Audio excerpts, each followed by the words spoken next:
cannot hear you, Mr. Bozo. Discord's being weird for a second. We'll turn you up. I also have to wait. Hello. Oh. Okay, I think Yo. the easiest way for me. Hey guys. Okay, the easiest way for me to do this is if I do this and then I pop out. My camera will never activate, but it gives me a window, so I can.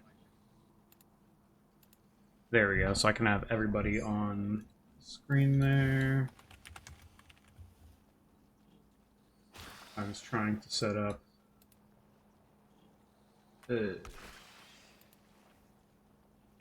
Text things for everybody, so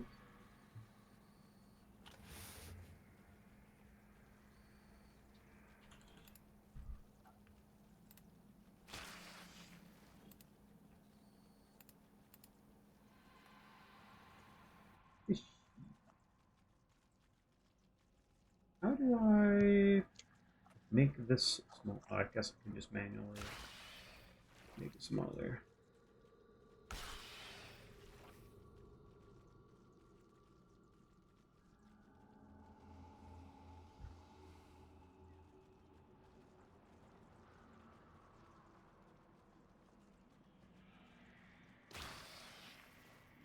Face. Second one. I can make this one. I think I fixed Discord being weird now. Maybe. Oh, yep. Here, I can hear you. Hello, sir. Perfect.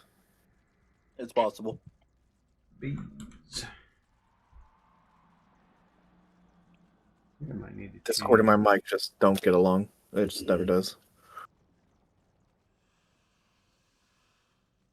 Like software clashing or some shit. Oh wait, Nope. oops. Yeah, that's not.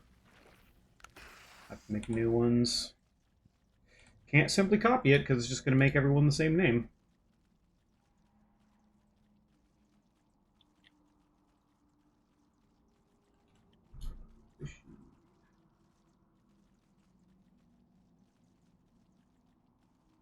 Sorry, give me a sec. It's hard to do the bit of setup needed until everyone's actually here, so I kind of have to do it on the fly.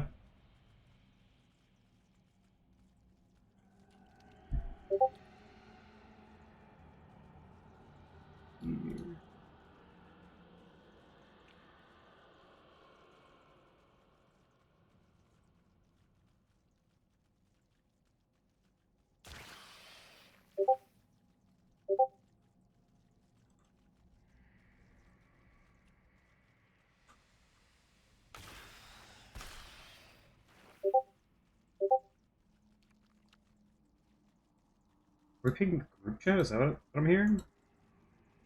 Yeah, probably. I should probably set to D&D so that doesn't happen during the... Okay. Things from that, and then need to make one for Walhe, and we should be good. And we'll do our things. I have like a small list of things that I've written up before, but if there's anything you guys want to bring up or talk about specifically, feel free to just speak up and be like, hey, I want to talk about this. Okay. So that should be good on that end. I'll make sure this is up so I can see. We will not be shouting out Gromnak. God damn it. See if he wants to join. Oh, God. Bro, if Gromnak joins, we're going to be talking about some heinous shit. I don't know about that. At least he knows War Breaker cannot be parried anymore. It is souls free. Okay. Alright, so format's up. I guess the easiest thing to start with is we'll just go around and everyone can introduce themselves. You can say whatever you'd like, and then we'll just get into kind of talking about whatever, because we're just here to gap. So let's let's start with Khazix. How's it going, man? It's good. Pretty good right now. So I'm Khazix. I am like a warrior one trick from the guild Vodka, like top 50 guild. probably talk mostly about arms. So why isn't is your camera streaming something? I can't see anything. No. So what I had to do is when I do this, I turn this thing on so it says my camera's trying to use it. So it essentially pops up everybody in like a box. Like if you look at my stream, my camera doesn't work, so I place my camera, my like stream camera over top of that section, and then everybody can have their own little box and their name and stuff. That's the Okay. easiest way I found to do it, but it should not work in this call because it's being used by OBS. I see. Makes sense. All right. It just helps me visually format the thing. Yeah. All right.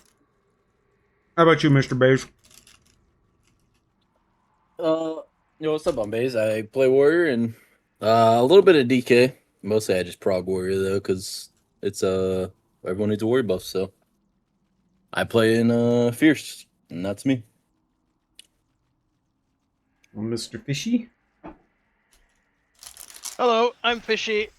I'm someone who started doing APL stuff around like 2-3 years ago. By accident, it just happened. I play in a pretty mediocre guild at like around World 500. I'm generally a Warrior one trick. Don't really enjoy other classes much more than Warrior. Pretty much it. Mr. Yep. Bozo?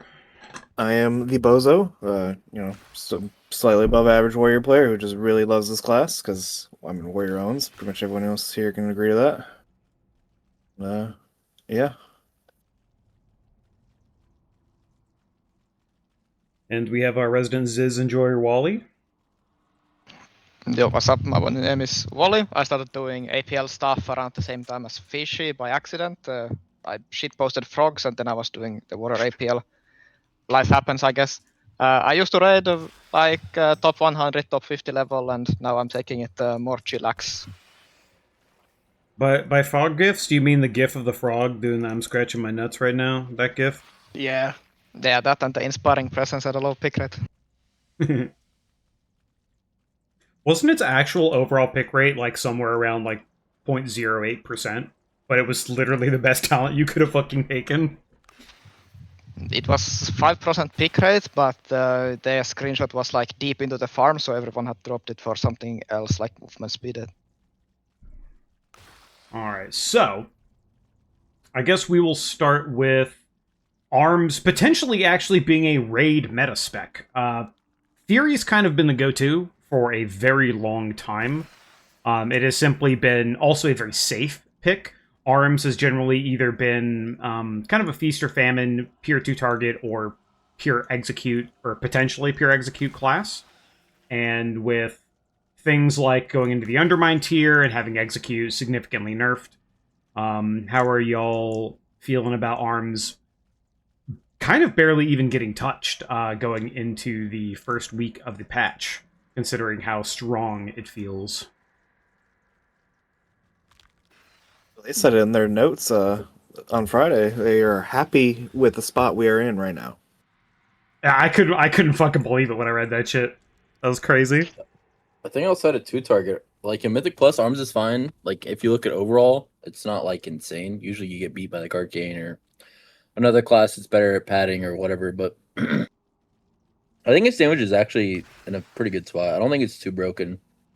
Unless it's 2 target, then you kind of just take everyone to Gapplebees, like especially in Ruby life pools on that 2 target boss, second boss. It just goes crazy. We're in that like unique position for once where like arms isn't specifically niche to like one very small thing, and generally when arms has been very niche to that very one small thing, they've had it exploded before we go into raid, so we've just been generally pretty shit. So obviously going into this patch now having pretty good single target profiling, obviously 2 target profiling, and pretty solid AoE profiling, all pretty much from the very same single target talent tree is actually pretty good. Obviously it's done a big help having new talents come in like Tactical Edge and shit as well. Obviously pushing Crushing Combo out from AoE builds now as well, which is obviously alleviating a lot of the the burden of taking AoE off the spec, which was obviously Arms' biggest downfall for years and years and years and years. So generally pretty nice. The 10% buff, was it to Slayer Strikes or? Well, you It say went from 15 to 10%, but it's 25, whatever it was. technically like 60, like around 60 to 66% from 15 to 25, right? Yeah, I just meant like raw percentage. It was like a 10%. Yeah. Well, that change specifically completely unlocked the class. Like, it's crazy, like, on the difference of gameplay. Well, going You in, need to do that shit for Fury, man, so badly. well, it's kind of insane how a few talent changes, like, I mean, obviously that's a very big one because it frees up a lot of globals and also makes something like Shaman not nearly as required because you're not as rage starved with the amount of extra globals you get between Tactical Edge and the extra sudden deaths through Slayer Strikes. But simply shifting things around to like adding Rend to Cleave and on top of those other changes, letting Arms not necessarily have to take 3 to 4 AoE specific talents to actually really do a good amount of AoE. Where now you can if you want to, you can avoid some of those. But with the what was the talent they removed? Like they removed improved sweeping strikes. They removed another talent on the right side. They moved it to the left, right? They moved it with Yeah, mass execution. Mass executioner, Over yeah. to be a choice node with overpowering finish. But basically, letting Arms route a bit better, so we don't have nearly as extensive of an AoE tax as we did before. This does mainly affect Slayer because Colossus is still living in the trash heap of problems, but the Slayer talent tree has certainly alleviated a lot of that. Yeah, and I think one big change that like goes unnoticed that actually really helps Slayer in general is the Executioner change to 5 stacks, granting us the insane CDR on Bladestorm, where we can like fit 3 Bladestorms into one avatar window. Is I think like that one just AFKing for so much longer lets us generate so much more rage in a single target as well, and it just feels crazy good. There's like a comes a number lot of of the things downtime as also. well from sweep. Buffing the sweeping strikes like proc rate, or not sweeping strikes, Slayer strikes proc rate was also like insanely good for the rage like generation. You get way more sudden deaths. I don't know. It feels so good. Yeah, Yeah, it's and more Blade Storms. Yeah, we're going like I think somewhere between 30 average sudden deaths over like a 5-minute pool to like doubling that amount. It's crazy changes. Yeah, it's a mixture of those plus the changes to the executioner being able to stack up so high, allowing you to have all that CDR.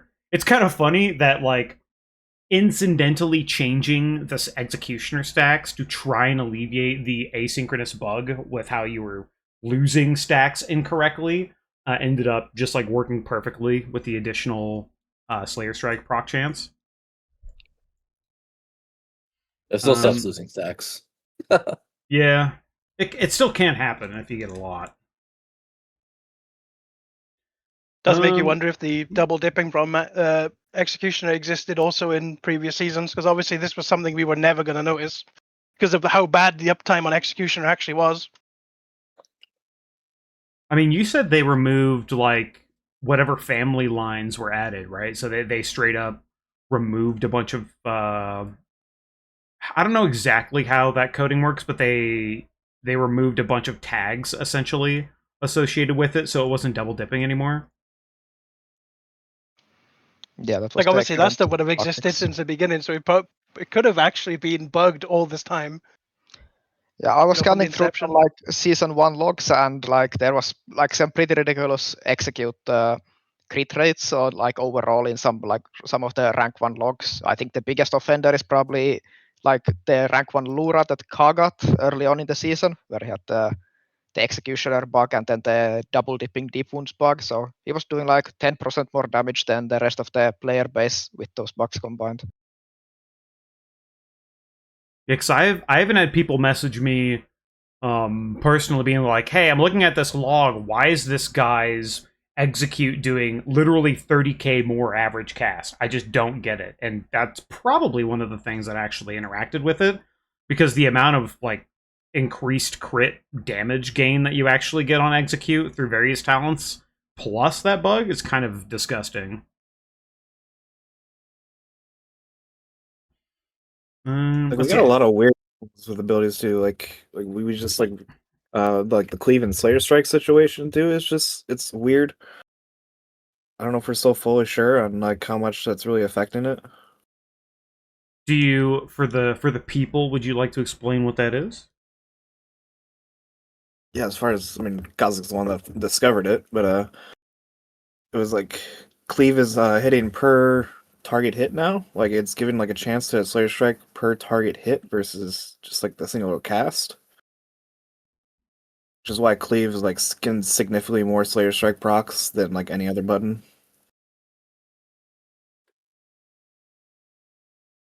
Yep. I think Warrior has actually been missing the execute niche for a very long time. Oh yeah, like the Slayer feels fantastic right now. It's like ignore any of the damage, just like pure gameplay feel. It is beyond peak. It just feels like you haven't felt like arms like this in so long. It's been since I've been playing it. Yeah, I feel like the last time we had an execute relevant tier, it was in Undermine, but then like 1 week before we ended up getting shot in the face by a nerf, and then it didn't even matter on one of the execute like focused bosses because you needed so much spread cleave. Yeah, is the 15 or 20% right before Liberation, and then I think Echo still played. I think Echo still played Walleye and Revez. I don't know if they sat one of them for one of the two, but because they were still doing good execute damage, but they just weren't Windwalker Monk at the time. And I think Liquid made the right choice to bring in multiple Windwalkers instead, because their AOE on the immunity ads were kind of disgusting. I'm pretty confident Echo played Zero Warriors as well on one arm bandit at the kill. I think they procced it for a long time with Reves on arms, but then they just Meres was playing Prot Warrior, so they could just easily drop in for another Shadow Priest or something. But on Mag C they played Double Warrior, which was nice to see, with the Ravager tech going on. The Warrior was pretty good on that fight. I don't think it was needed, but it was good. I think it was it Eruka that showed some of his logs? He was definitely top damage in the last phase when it mattered as well. Yep. I just don't remember if Liquid. I don't think Liquid or Echo played. Maybe they did. I don't remember. Echo played Warriors on, I believe. I don't know if they played on Gallywix, but they didn't. But Echo definitely played Warrior on Muggsy for the execute. Liquid played more monks because they could get out of the gates and they're just so strong. And then going into Gallywix, they were playing Wolf Disco on Fury, but just swapped it out for another Fire Mage to just carry a seed, because they just had a chi death and were just like, I remember so Max saying that tanky. Wolf also didn't have a mythic weapon, so that's another reason. I don't know if that's true, but I don't remember that, but I know. Like, they literally, like, they didn't even need to sit him, but they just sat him to bring in another, like, guaranteed Fire Mage, and the boss just died. Yep. I guess the next thing I have written down is a kind of about warrior tuning specifically. Obviously, if you play DPS warrior, you don't really necessarily need warrior to be good or bad. You just need DPS warrior to be better than prot. But even if it's not better than prot, you might still play a prot warrior if the tuning isn't very aggressive, just so you can bring the buff to the raid.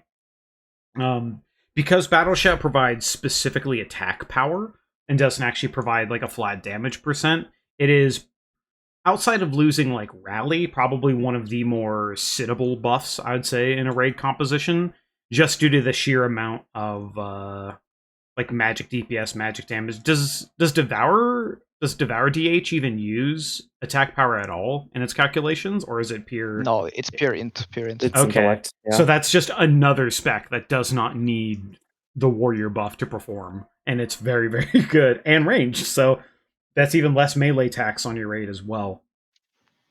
Yeah, and I think like Battle Shout specifically, it's really hard for DPS warrior to find a slot in the raid without being absolutely overtuned or doing some very specific niche very well in the fight, because we don't have a healer spec. These other DPS classes who have a raid buff, but they are bad, they can just bring a healer as well, right? But because we don't have the option, our only choice is to put in the Prot Warrior, which influences a lot of things, and then historically Prot Warrior has been like pretty nice as a proc tank and does a lot of damage, and this tier like Colossus Prot seems like 40k higher than the second place tank in single target. So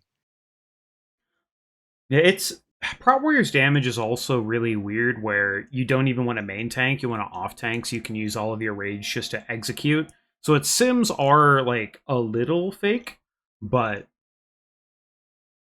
Yeah, doesn't it also sim in like battle stance all time too? probably. yeah, I mean, if you're just simming we really damage, need but like loading if you're a systems. tank, you don't really 90% of the time you're not dying to a tank hit. You're dying to like a failed mechanic or like a tank swap or something like that. So realistically, you can probably be in battle a significant percentage of the time.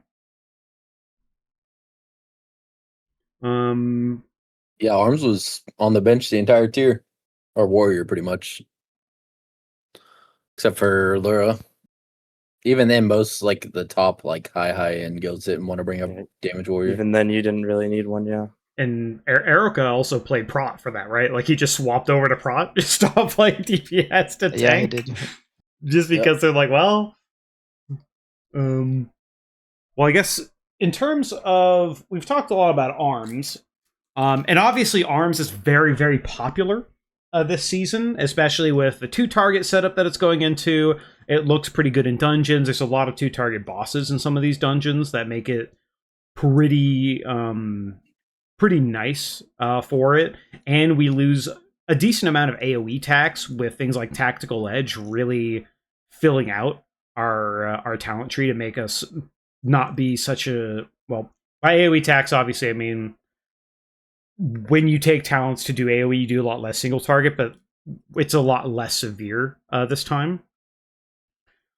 With that being said, for arms, Fury, on the other hand, does sim quite well. It does obviously sim higher than normal gameplay most of the time, but with the potential of Fury on Ulatek as being a potential play, how are y'all feeling about Fury this tier? Even though Arms has obviously been overshadowed socially in what or Arms is overshadowing everything in a social manner in the player base.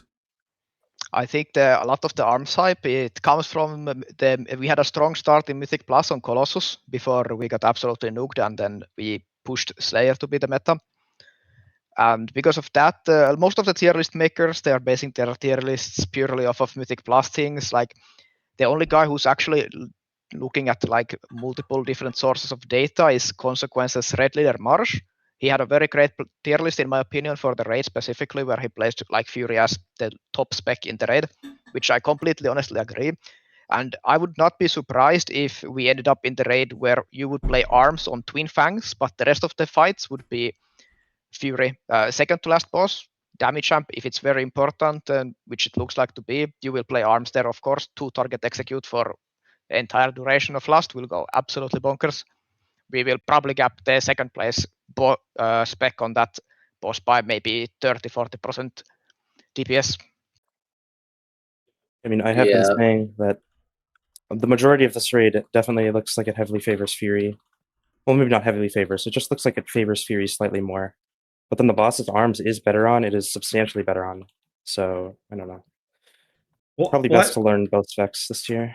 Well, I think with the plethora of like, because it's really weird. So like, even if let's say you're doing a lot of heroic splits, there are pieces you are just going to wear, right? I do think Arms and Fury definitely share a lot of like BIS gear, like the necklace, the cantrip legs, the trinkets are the same, the weapons are pretty much the same.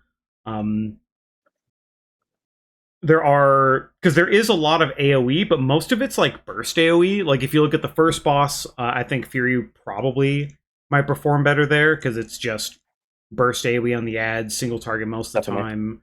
Lost Explorers is very obviously an arms boss, but it is a Well, No, it might not be. It well, got changed from Well- the PTR. well, At least no, it's you speculated can that stack that stack could two. change. The wording is fucked up, but you can Uh. still stack two of them. Okay, I mean that needs to be confirmed because the wording is so fucked now. I just don't. I mean, it's possible, but I just don't see a world where, because I just don't see a world where like you're just 3-target spread cleave again. Like it just doesn't make any fucking sense. But if they do that, then well, I don't know. You just play Fury for that boss too. You look at Scissorak, that's single target boss, so it could be Fury boss for that. You look at Vishnek, which summons ads, but it summons ads pretty infrequently, and you can have burst windows, so you just blow them up with. You don't even really have to spec for AoE, you just have Improve Whirlwind and you blow them up with Blade Storm, whatever. Twin Fangs is guaranteed 2-target value, like you said, so that could be really good for arms. Coiled Altar is also very arms coded with not only multiple execute phases in that fight, but 2-target boss cleave in the last phase. And then we still really don't know what the last boss looks like.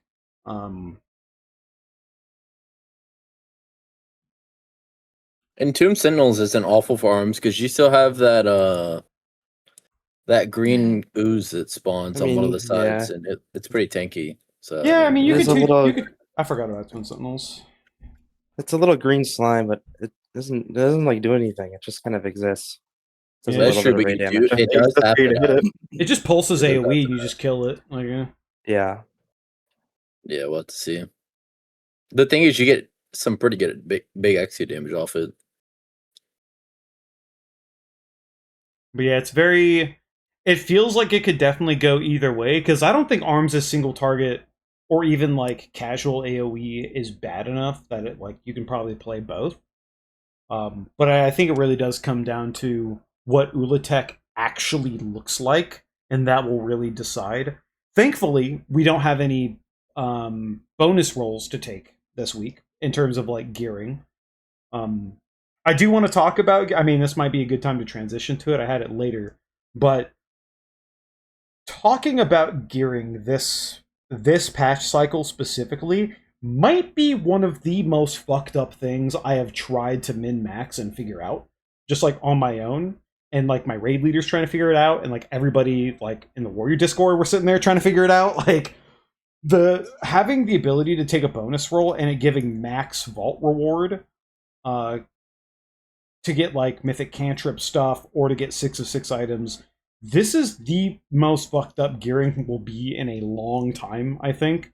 And that's on top of also trying to min-max your gear through the catalyst system, which also now keeps the stats. So like you're like it doesn't seem like a lot has changed in gearing, but it is psychotic this tier for gearing, I think.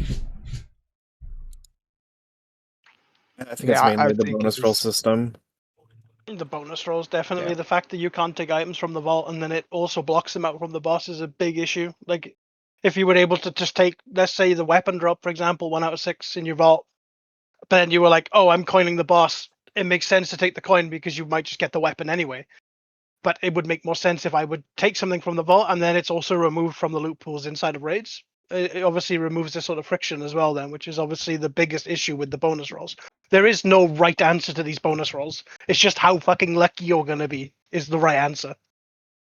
Yeah, I was talking to Archie about that last night, and I don't know. I said like he asked me what I thought, and I said I think the best like bet is so you're gonna have at least 2 before you even get to altar, unless you're in like a top 5 guild worldwide.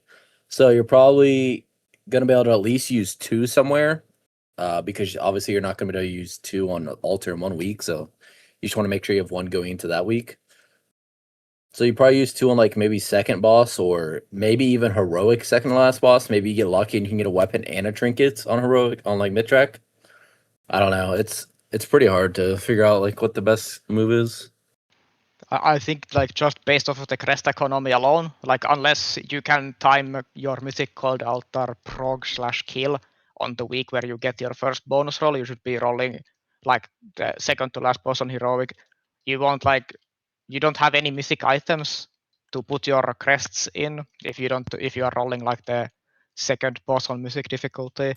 Like, okay, your option is to craft the mythic off piece like a chest or something like that, but if you look at the general loot table of the raid, there's a high chance you will loot one of those crafted slots regardless, like where you put it. So it feels like a waste of crests to even like think of crafting something else than a bracer.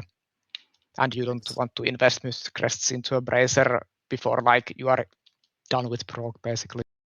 Yeah, I think you use normal crests to craft, honestly.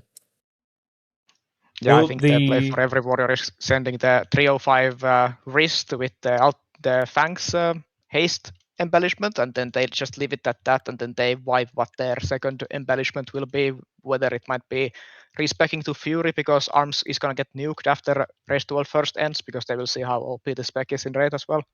Yeah, a Race So- Wolf. I can't wait to see Race Wolf first arms. Oh my god, it's gonna be insane. The other thing too, in terms of crafting, is I'm currently of the opinion that if you look at crafting either like bracers and boots, like it's hard to go wrong doing that. But if you craft, let's say, a weapon, I feel like the amount of things, like gearing wise, that can technically go wrong for you by crafting a weapon with Fury as an option goes down significantly. But from the first like outset, crafting a weapon seems like such a mistake to do. But a lot of this is probably going to be alleviated by seeing what Ulatech actually looks like, even in like how it looks like in Heroic. So seeing what Ulatech looks like, dude, imagine if they do the Mythic version, and then the Mythic version is like there's just another ad you have to kill, and it's just pure 2-target, but it's hidden in the journal. So you set up all of this for Fury, and then it's just like, hey, guess what? It's Arms again. That'd be so. Oh, that'd be very funny. But the crafting system is definitely putting a lot of. I think it's putting a lot of friction into the game, which, I mean, friction isn't necessarily a bad thing, but I think it's specifically very unfun because the way you're playing it and using the system is essentially trying to guarantee results through the bonus roll system because you have access to it week 1. So if the bonus rolls weren't in the game early on, I think it would be way simpler. And I do, even though it would be like less guaranteed in gearing, I think it would make it maybe more fun if the bonus rolls were not in this early. Yeah, I like and the- I think like the one big problem as well with like wanting to craft a weapon, not wanting to craft a weapon, is that the most broken embellishment is in the game is the weapon embellishment, of course. So, like, Sure. And it's the new one. What does it do exactly? It's like a ritual something something. Ritual stone. Because I forgot what haven't it really was. looked at it. What does the ritual stone actually do? I honestly don't know. Is it just I a think it's stat proc secondary with a high up? stats. It's just secondary with high uptime. Isn't it? think Is that the one which procs like your best stat if you're above a certain health threshold, and then procs anything under a certain? Am I thinking the right no, thing? that was the weapon enchant. The weapon enchant. Yeah, Hunter Ritual Ritual Stone is Stone. just you get a flat amount of secondary stats like ridiculously often than they last for 15 seconds, and there was some PTR logs where you like overlapping 3 of the buff at the same time. So Yeah. It's 165 from what it looks like. Hunter's Ritual Stone. Your damaging spells and abilities have a chance to grant of a random X amount of a random stat every 15 seconds. While on a prey hunt, this effect is increased by 50%. Huge. That part doesn't matter, but yeah. Yes, well content. Let's go. I mean, low key, maybe you could cheese it like you start a prey and then you load up into the raid. Yeah, true. If it, like, depending on what zones are coded for, like what the zones named are and how they're coded, like if there's just randomly fucking prey tags in like the raid zones, that'd be kind of crazy. What else? I mean, it was funny when in season 1 there was the thing that in the Void Storm, if you were a Void Elf, you would get more uptime on your racial, and it carried over into the Void Spire. So, like on average, I just had like around maybe 30-40% more uptime on my racial compared to when I was doing like a March raid or any other raid in season 1.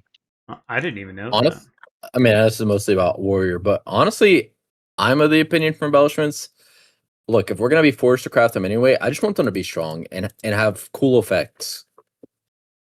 Like maybe throw some corruption effects in there or something. True. Why are these 'Cause, things that like are we're so crafting them important? anyway. Why are they like worth like 1-2%? They should be big. They should be exciting. They're just Yeah. not. It's Like- it's also that the forced weapon every single like what's the right thing to do every single tier? Haha, craft a weapon every fucking time. It's been that way for so long. It's so dumb. That's just because the other embellishments are bad. Like if you had a cape, I'm just giving an example. Obviously, it doesn't need to be this strong. Let's just say the cape did 1 million damage, right? Then you would obviously be crafting the cape every time. But the embellishments on the other stuff is just so weak. I mean, they've done interesting embellishments before. I think Yeah, especially in Dragonflight. the War Thin too. Missus They had Workload. some ones, but like they just were always tuned very low. So like you would just get like a basic stat one instead of like I think at one point they had a weapon that just did like some like AOE damage like on the ground. Like that could have been cool, but like it just never did any numbers. Yeah, I think they're scared to make them too strong for whatever reason. I have no clue why, but I think in Dragonflight they were pretty much perfect in terms of how strong they were. But wasn't Dragonflight you just crafted Hunt and then fucking Nerubian doubled it like every time? No, that was War Within. No, you In had Oh, Wild the War Dragonflight, we had fire, Elemental Lariat Shadow Flame, whatever it's called. patch. Oh, Yeah, Shadow Flame Shadow patch. Flame patch. And then we had Elemental Lariat as well at some point. Yeah, Larry was good. I love that. And thing. actually, one thing I liked about Lariat, and I know it, some people don't like it, and that's fine. It's like a pretty polarizing opinion. I like when a few people only have a recipe, because then they're like, I don't know, you have to go to like one person. It's rare. I don't know. Like, it kind of creates like, what's the word? Flavor, I guess. It creates a crafting mafia. well, it Yeah. goes back to like in Classic when people had whoever had the fucking Lionheart recipe, right? Like on my server, the Alliance players were the first people with the Lionheart recipe, so we actually had to like essentially ship them the items through the neutral auction house. They would craft it and shift it back. Like, and we were doing that shit early on. But that was But like see, that was cool. yeah, because it actually makes crafting important, and you're like, oh, this person is that crafter. Like, you know, I need to find them or whatever. I mean, technically, it could be that way early on, depending on because we don't even know where the Adorned Fang recipe comes from. Like, it could be. I think it's randomly like a boss People are drop or saying some the shit. raid, but I have not seen that in the. Usually, the recipes are in the raid, right? Like you can see Yeah. them. I don't see any recipes in the raid when I looked. What if it's just a random And- percent chance to drop? Maybe it's an open world drop from somewhere. Yeah, some of the like the potion, for example. I think the verse potion is just like an open world drop recipe. No, Pretty it's sure. off a vendor. Oh, one of them is. Oh yeah, that one's off a vendor. The verse one's I off the vendor. I tried think it finding was- the Adorned Fang. It could be in Mythic Plus, but I actually have no clue. If Adorned was world, wouldn't we see it on the auction house right now? you can check like the profession, Well- and it'll tell you like the profession that you need to craft it with. It'll, like tell you where it drops. I'm looking on the Mythic Plus pool just to be safe.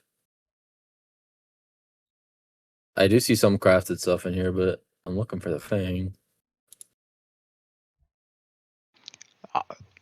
I don't know what. I think it could have been. I talked with Archie about it. I'm pretty sure he commented that it's like a reputation reward from the new zone.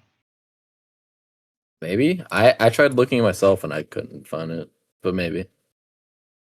I actually don't know what profession crafts it either, so I can't even look.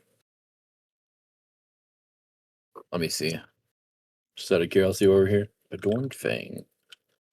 And we might be forced to wait on that thing for a bit if it's reputation locked.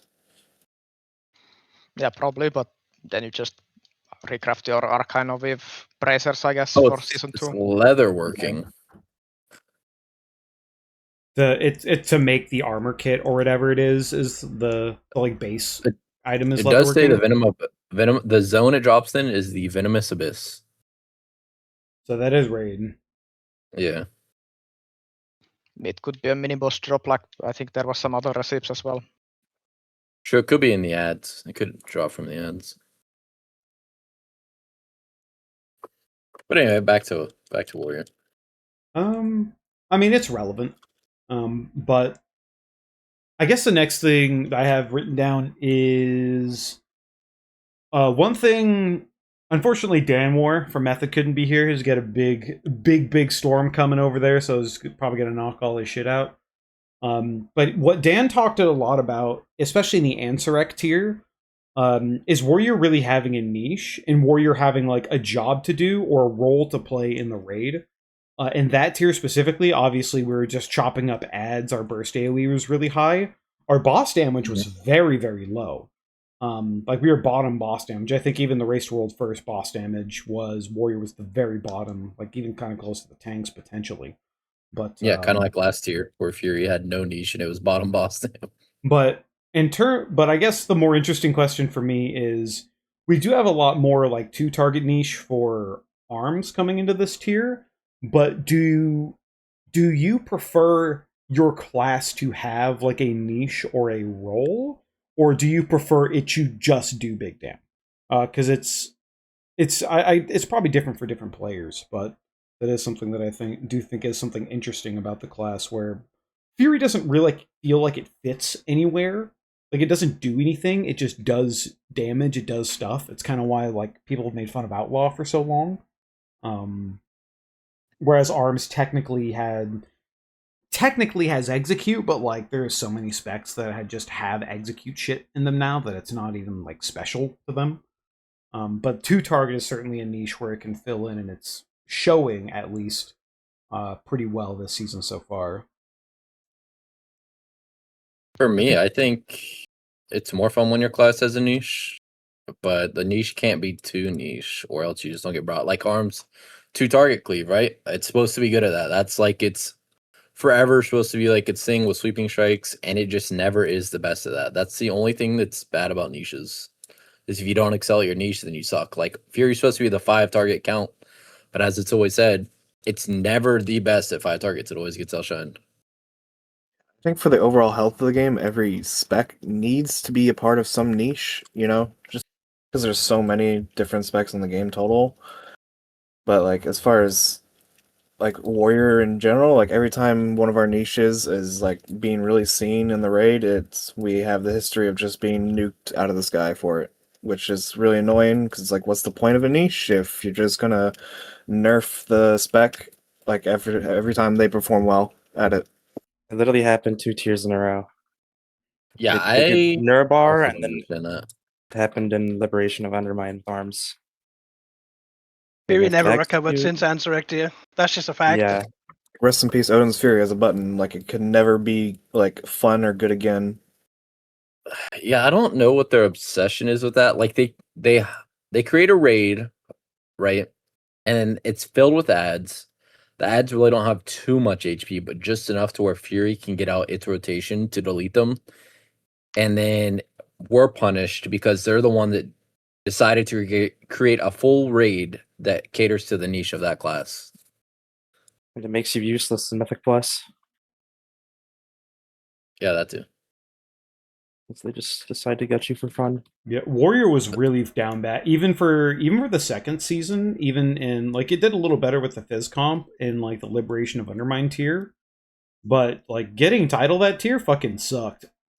Because like it was okay, but it was not the best. It was not really Our whole good. BK was so broken with Blood Beasts. It was just insane.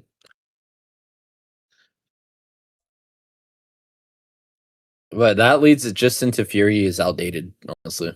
It just is.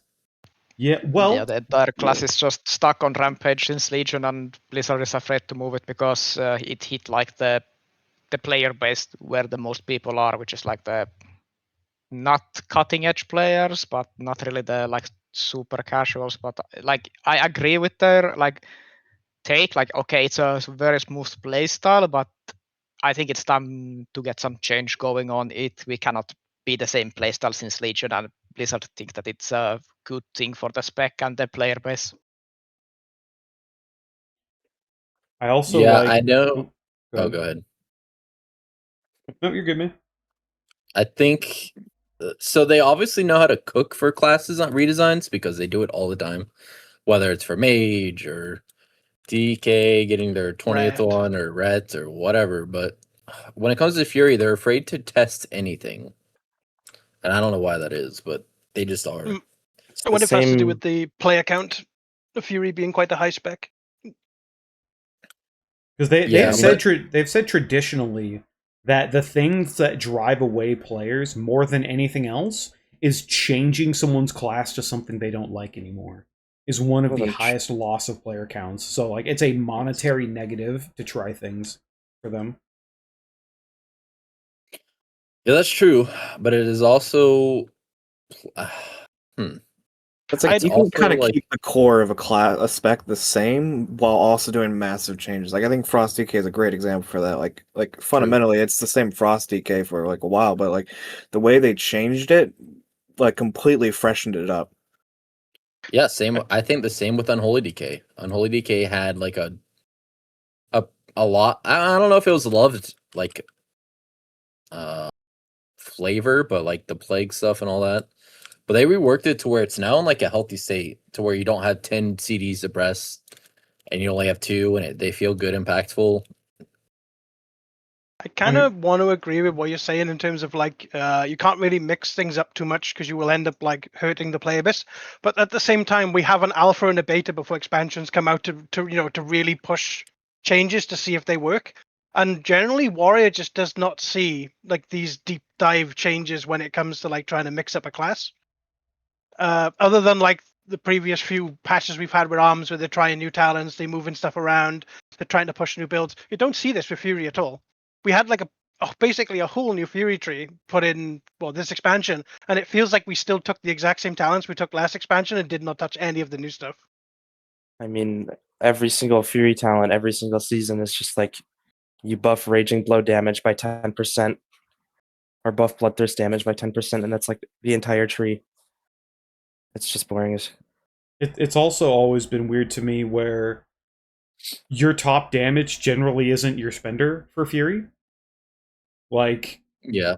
Like how is Rampage, which costs by default 80% of the entire bar of your resource, not the highest damage thing? like how does that happen? Where the main thing your spec is built around just doesn't like do enough, so it constantly buffs everything else. Like it buffs your execute damage, it buffs your strength percent now, like. Yeah, that's another thing they nerfed is the Apex talent. Like the Apex talent used to be pretty strong. Granted, it did go up to like 99 stacks, but it used to be pretty strong before that. And then they also gutted that. And then same with the tier set. Now the tier set, this tier, obviously it was. I don't know if it was too strong, but it felt impactful, which I would rather have than shift to. Oh, who cares? It's just another buff that you don't care about tracking or worrying about.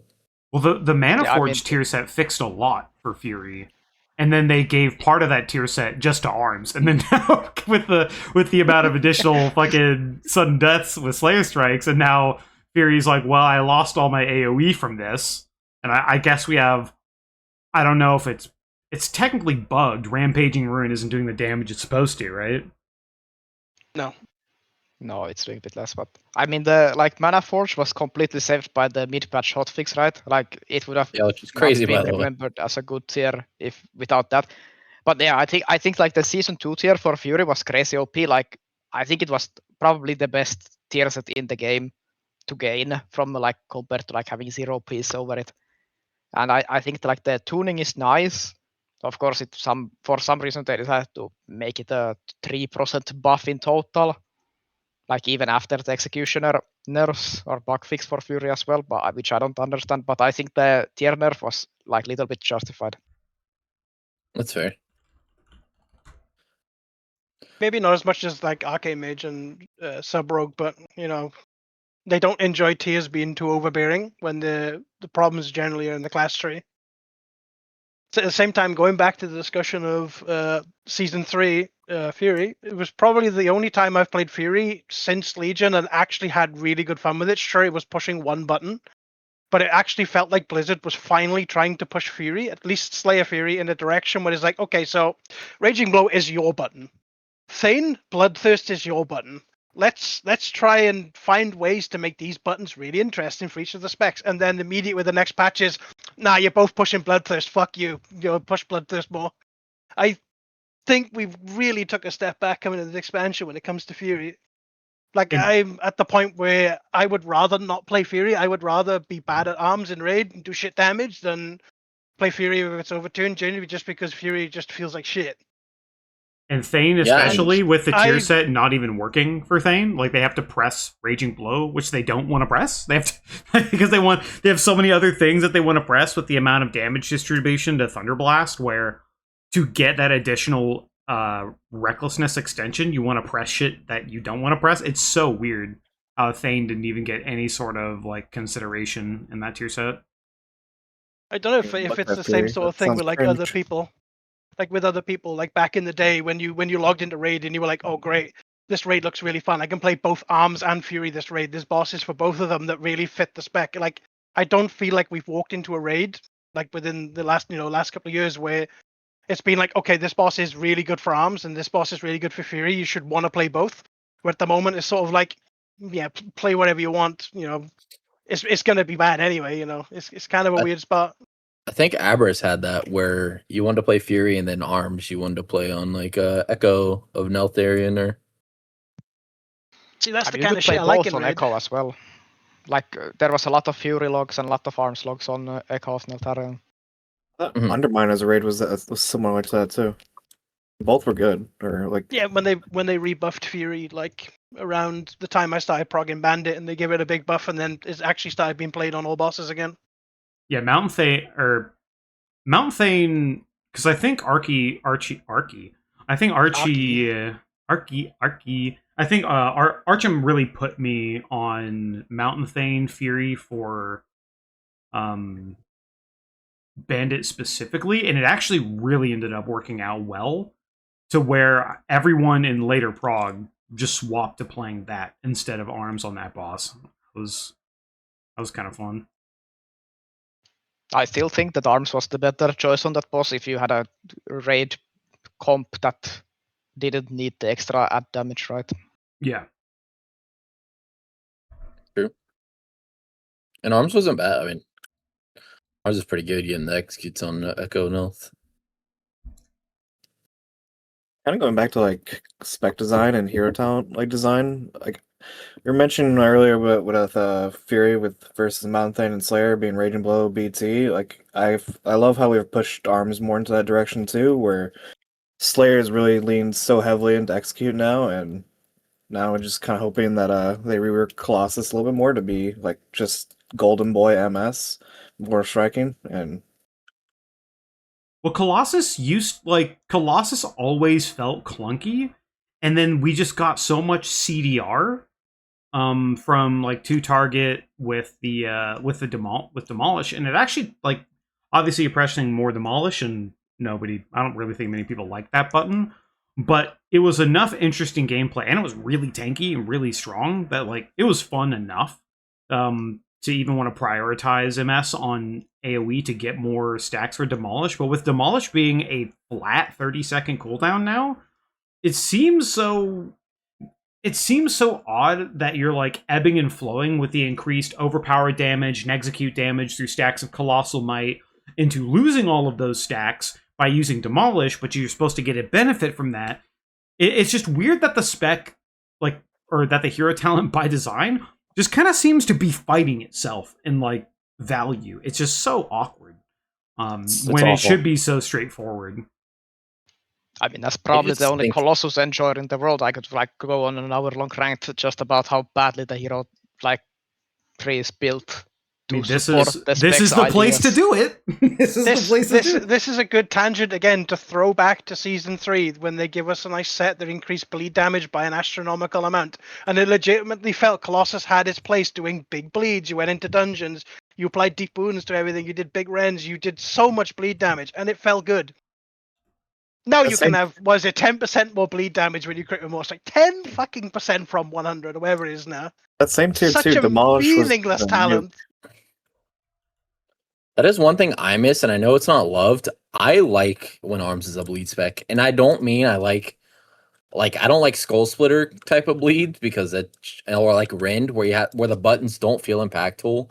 They just feel like you're having to weave it in just to weave it in. But when the button or like the bleed feels impactful, like mortal strike or mortal wounds, whatever, deep wounds. I actually like those kinds of bleeds. I know it's not a loved play style, but I do miss it. I mean, I think it has a place for arms. Like there is a lot of people who outcry against rend, but that outcry against like rend and deep wounds, it's mostly come from the fact how useless they are. If you just look at them alone, you don't put them to the rest Yeah. of the kit. And now for this season, they have fixed the problem with rend. They gave it back some crit damage, so it's nice to like have it there. It's doing something other than giving you 5 rage every fucking 60 years and shit. But I think like to tangent or to deep wounds, I don't understand how uninspired was the dev to just move it off of our mastery and making it 2 separate talents. They made one our mastery, 2 separate talents, and then they gave versatility 2.0 into our mastery with zero consideration, zero mention about it. They just did it and then left it there. They did the same thing with strength of arms. They just split it in half and put it in 2 different talents in the rework. Called it good.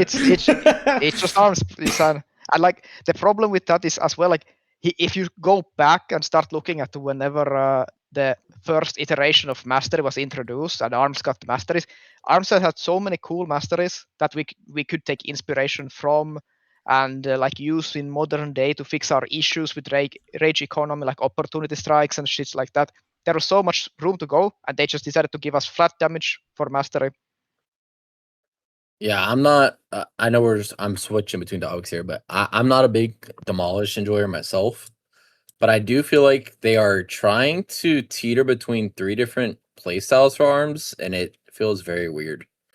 Like they want us to be a bleed spec, but they also or like what I'm trying to say is they're afraid to commit to one play style, right? They have bleeds in there, they have cleave in there, they have demolish as a different, like a completely different identity, and then execute. like, I guess 4 yeah. because they have execute too. Yeah, like I think Colossus talent just has everything. Like it has bleed damage, slam damage, OP damage, execute damage, mortal strike damage, demolish damage. It's everything in the 3. It doesn't do anything good. It doesn't make anything feel special. Then we have the crossing note on the left side with 1 against many and arterial bleeding. And then we have the new nodes that were introduced with the expansion of hero talents in Midnight, where we got the Mortal Strike applies a bleed now, and then your Demolish last hit puts a deep wound on everything it hits. It's that like they give an AoE, bigger AoE functionality to Demolish, but then we have on the other side of the tree, we have to compete for bleed damage or more cleave damage. And for a Mythic Plus scenario, you almost always want to take cleave damage for the pure AoE gain, which it's just so out of place. It fights against the design of the spec itself, and it like there is no clear cohesion like what it wants. Like even if you are looking at the talent tree on arms side when spec'd into Colossus, the talent tree, it doesn't have any change. You play what Slayer plays in single target, you play what Slayer plays in AoE, and that's it. You grab mass execution because you have so many cleave amps in your kit as a Colossus, but there is no difference, there is no distinction between the two. Battle Lord was there, but then it's just Mortal Strike is weak. They doesn't have any role now in either specs. Like you just press it to get to your Champion's Might up to 10 stacks on Colossus, and then you ignore it basically for the full rotation. Like it's completely ridiculous how the tree is constructed now, and it really needs to get a big look at, but it probably never will. So one of the things they added to Assassination Rogue a while back was sudden demise, where if your target would die from the remaining duration of your bleeds, it would consume them to deal that damage, so your bleeds wouldn't actually lose value. And I think that's one of the things with the amount of stacking bleed you can put with deep wounds and executes and all that shit on targets, that it's that you lose so much value with being able to stack up bleed damage over the course of a fight for it just to all go away, essentially. Which might be which might add value into a potential bleed build for arms. But it's so divisive for people where I've heard people say, no, I don't want war to be about bleeds. You hit the thing, you do the big damn. Like, they want the big hits, but it's pulled in so many different directions based on the talent trees. It's definitely a polarizing playstyle, but I like the era where you had Mortal Strike, like, and you would worry about actually reapplying the bleed. I think it was Nihilotha. That was my first tier, if I remember correctly. I could be wrong, but I remember it was your top damage. That felt awesome, at least to me. But I'm also a bleed enjoyer, so I can't see from bleed hater. Yeah, for me, I've always been a bleed should be additive to Arms Warrior. It shouldn't ever be the main focus. It should always be you hit hard, make them bleed. So like the bleed should always come second. Yeah. It's like I really wish Colo they would remove some of the bleed focus and just put more on emphasis on slower big hits. Just trying to get that push more to that fantasy. While Slayer is this crazy super low CDR Blade Storm. Your character looks like it's going crazy. I don't mind the big hit part. I just don't want it to be a casted ability like Demolish. As a melee spec, I should say. It's weird because Demolish is in an odd spot. Like when you look back, like previous expansion, where like in season 3, Demolish did absolutely fuck tons of damage when you cast it, compared to now where it does fuck all, but does a little bit of a bleed. Yeah, that was the best time for Demolish. That was the only time I ever liked hitting Demolish, was when it just hit so hard it felt rewarding to hit it. You know, it doesn't do that at Midnight. And the CDR was a bad direction, in my opinion, because that just makes that part worse. Yeah, because you're just it basically they have to neuter the ability because you're getting more cast of it off. Well, I guess they don't have to, but that's their like philosophy. They don't have to, but like, you know, for some reason Midnight Demolish is just so low tuned. I hate it. I mean, they have the space in the Colossus tree to make Demolish be the main focus of their build, the like tree. And for so long, like especially for arms, like the whole focus that a lot of people we were like theory crafting and thinking about is just pushing Blade Storm into Slayer tree and just having the difference between those two hero specs be the distinct of having Blade Storm or having Demolish. They are both channeled abilities, but they function completely differently. They have a different play style and etc. And we had so many good cooks of like what to replace them in the general arms tree, etc. that it would have just been super nice. But I think like something like that is probably impossible to ever see. And our best hope is in Last Titan they might go a little bit more aggressive with how they want to design like arms and Fury like at the same time. Like if you look at Fury side, I don't think the fantasy wise, I think Fury side hero talents look much better, but playstyle wise, I think they are both extremely boring unless there is something little extra that makes them fun, which is like for this season is going to be the Bladestorm CDR. But for Thane, I think Thane is like just an unfun piece of shit. I don't want to play it ever. I think my main issue with Demolish is that you don't have agency over the ability a lot of the time. Like the prime example of this is if you ever did Paladin fight as Colossus. There are plenty of times where my tank would just pull one of the ads away out of my Demolish and it felt awful because the damage didn't go off or whatever. Like personally. Well, you're not even just missing the damage. The bigger part of it is that with dominance of the Colossus, like the Demolish damage wasn't even the important part. It was the damage amp you got from using it on something too. So if you didn't get the last hit, you simply lost 10% increased damage on on your second target. Yeah, you lost the damage and then you lost like a lot of CDR as well. So everything was just fucked if you missed the ability. Well, one thing I would like to get your guys' thoughts on that we talked about like a lot in the past, we've never had like a full convo about it, like talking, is your guys' thoughts on Avatar still being a CD to where it's just a pure 20% damage amp, which does not feel like it's modern. Just smash. It's not a CD. It's not a cooldown. Something that is you can cast every 45 seconds that you almost want to macro it in. Because it's just plus damage. It doesn't get rid of roots anymore. Like, it doesn't give rage anymore. Like, you just kind of get a little larger. Like, it doesn't do anything. It's not interesting.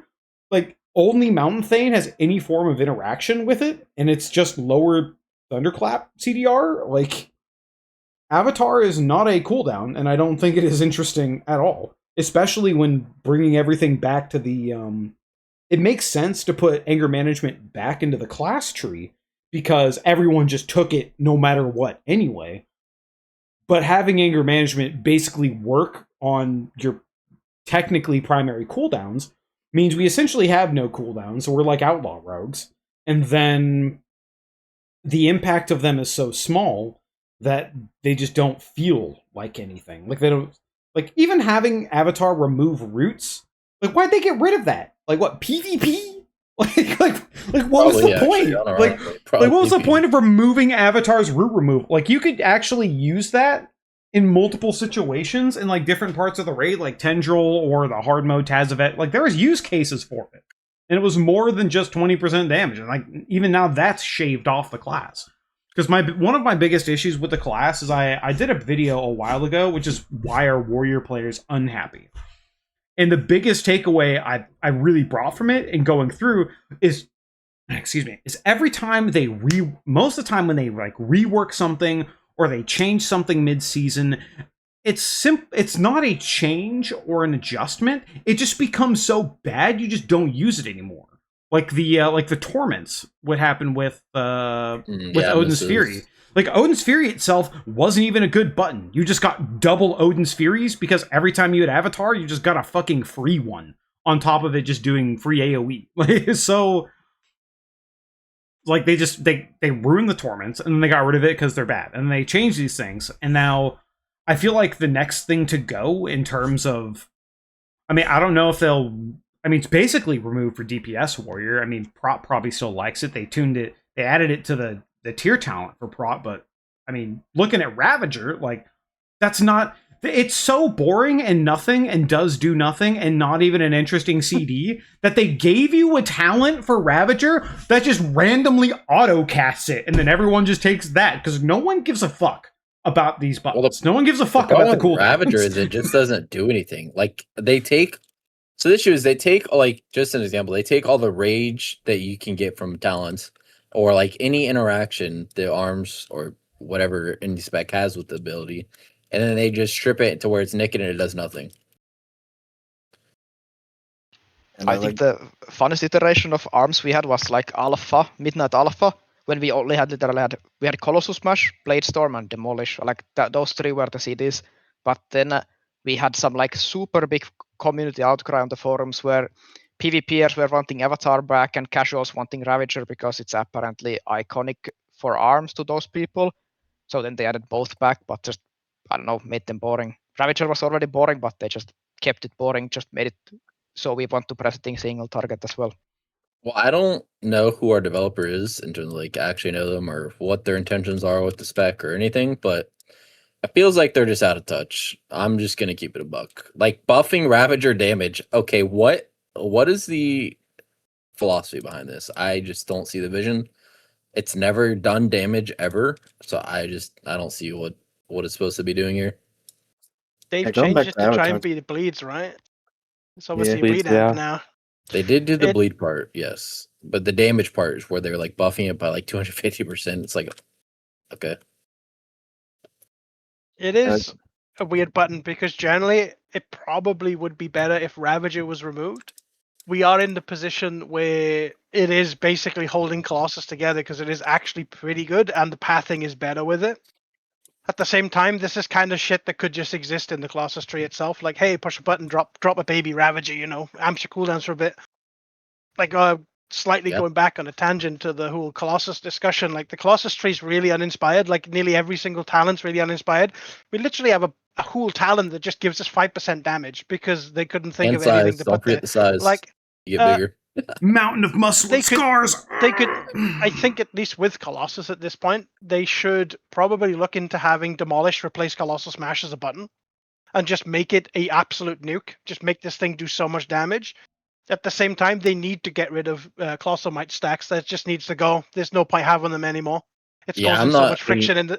You know they're bad when they're important to get, but Battle Lord's not important enough. And obviously, them add and execute this patch completely fucked up Colossus because there's no general priority in what to push anymore. the thing is, they always do this. They make it to where it's important to get, and then, like I was just talking about, they nerf the ability to where you no longer care about it. They do it every time with Warrior. Though, shout out to the Blizzard guy who fucking fixed the Executioner for us, though. That guy, absolute hero. That's true. That's the one change that actually. Big shout out. It is crazy, by the way, that two very minor, and I mean actually minor, talent nodes just change the entire game flow of your spec. It's just crazy. And it's amazing for it.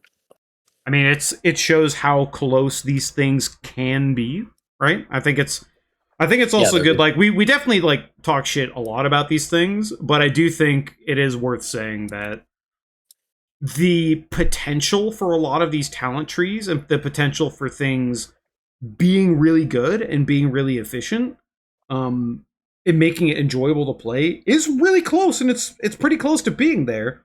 But like, why does Arms get 60% more Slayer strikes, and then Fury is the same? Even though it's the same hero talent, it's so different. It's so weird. Like, I don't like, Yeah, even though Fury's missing performing something for good, Slayer. like, it's just so weird. Yeah, I agree. Fury, it needs something for Slayer. Like, it feels okay. It felt good in season 3 of The War Within. It felt really good with the Reap the Storm procs, but then they nerfed that. Or the tier set would change. Whatever happened. Something was taken away. I just honestly, like, what if they I mean, even this tier, like, they fixed Rampaging Ruin, so it's worth taking, but that's just more plus damage talent bloat in the middle of your tree where you just can't fucking take everything. There are so many talents that are just, hey, plus 2.5, plus 5% talent does, it's just plus damage nodes. Like, there's nothing. I think one of the problems with Warrior in general is, while Arms is definitely, we're really up on Arms right now, but even with Arms, so much of the class fantasy has been dumbed down to hit with big weapy, which I like. I played nothing but strength builds in Souls games, right? I grab the big two-handed sword and I swing it. But it feels so odd in our talent trees where there's almost, I mean, it's definitely better in the class tree for sure, but in the spec trees, there's no flex points of interest. It is all solved. There's nothing like, well, I could do a little bit of this, or I could do a little bit of that, or I could change this here for my like personal use or suit this way.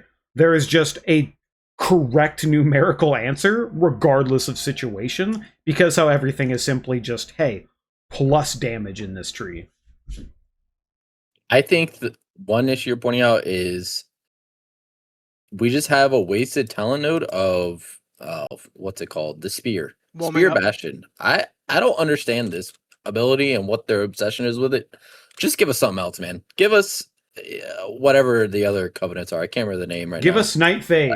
Give Aftershock us Pipe. banners, give us banners back so we can buff the open Aftershock classes Pipe. and Yeah, rest give of us the bench. Banner, Aftershark. Like, any of these other covenants would be great. Aftershark. This Spear one just it's, I don't know. It's too polarizing to where if you're forced to stand in it, it feels bad. And now it's supposed to be utility, but you're never bringing it because it's just useless. And even Spear in That's PvP. right? Well, no, that's the thing. In PvP, if you take Spear, people have just shit that they pop and they just walk out of it. Like, it doesn't even do anything. Yeah. People like, you literally hit them with the spear, and then you'll just watch them like exist in the match for the whole duration, just like walking around doing shit with the chain attached to them. You're like, what's the point of this? Like, it's supposed to lock you in here, man. Yeah, Spear is something they just need to get rid of, honestly, at this point. Give us Ancient Aftershock. Aftershock could easily be taken to clean up like Shockwave and Stormbolt, just to cut down some of the stuns. So we have like a more broken stun. So obviously Aftershock's constant knockdown was so fucking strong. It would be insane if we could get that back. Yeah, I agree. It Or also even did Banner, damage. honestly. At least Banner's something you'd probably use. I mean, it could just be like, it could just be a team-wide buff. Like, they could just AUG evoker it, where it's just, hey, yeah, it's a buff, but it's like, hey, guess what? I am buffing my raid by hitting this button, and we're using it at this time for a purpose, right? It It could does just be less, something. too, honestly. I mean, they're so scared of giving a tank lust. I don't know what the fucking problem is, but why does our class, which also would fix a lot of Mythic Plus situations in not bringing a lust, right? Like, we could definitely fit in infinity more compositions if we had lust. But why is the class that has not only from like number, like we have a thing called bloodlust, like we like, well, it's bloodthirst, but like, why is a class or the fantasy of warrior? I mean, we even have rallying cry. It's basically the same thing. That Yeah, it's a screaming class. Like that's your whole point. You're supposed to get your whole group motivated. You're not going to hype your buddies up with a shout. Like, shouts are a raid buff now. You yell before the raid, and then like that's cool. Like, the fact that in combat, even flavor of Piercing Howl. Piercing Howl was still terrible at 30 seconds and like kind of worth taking for like small movement. And then like, no, minute 30 cooldown on Piercing Howl. For what? For who?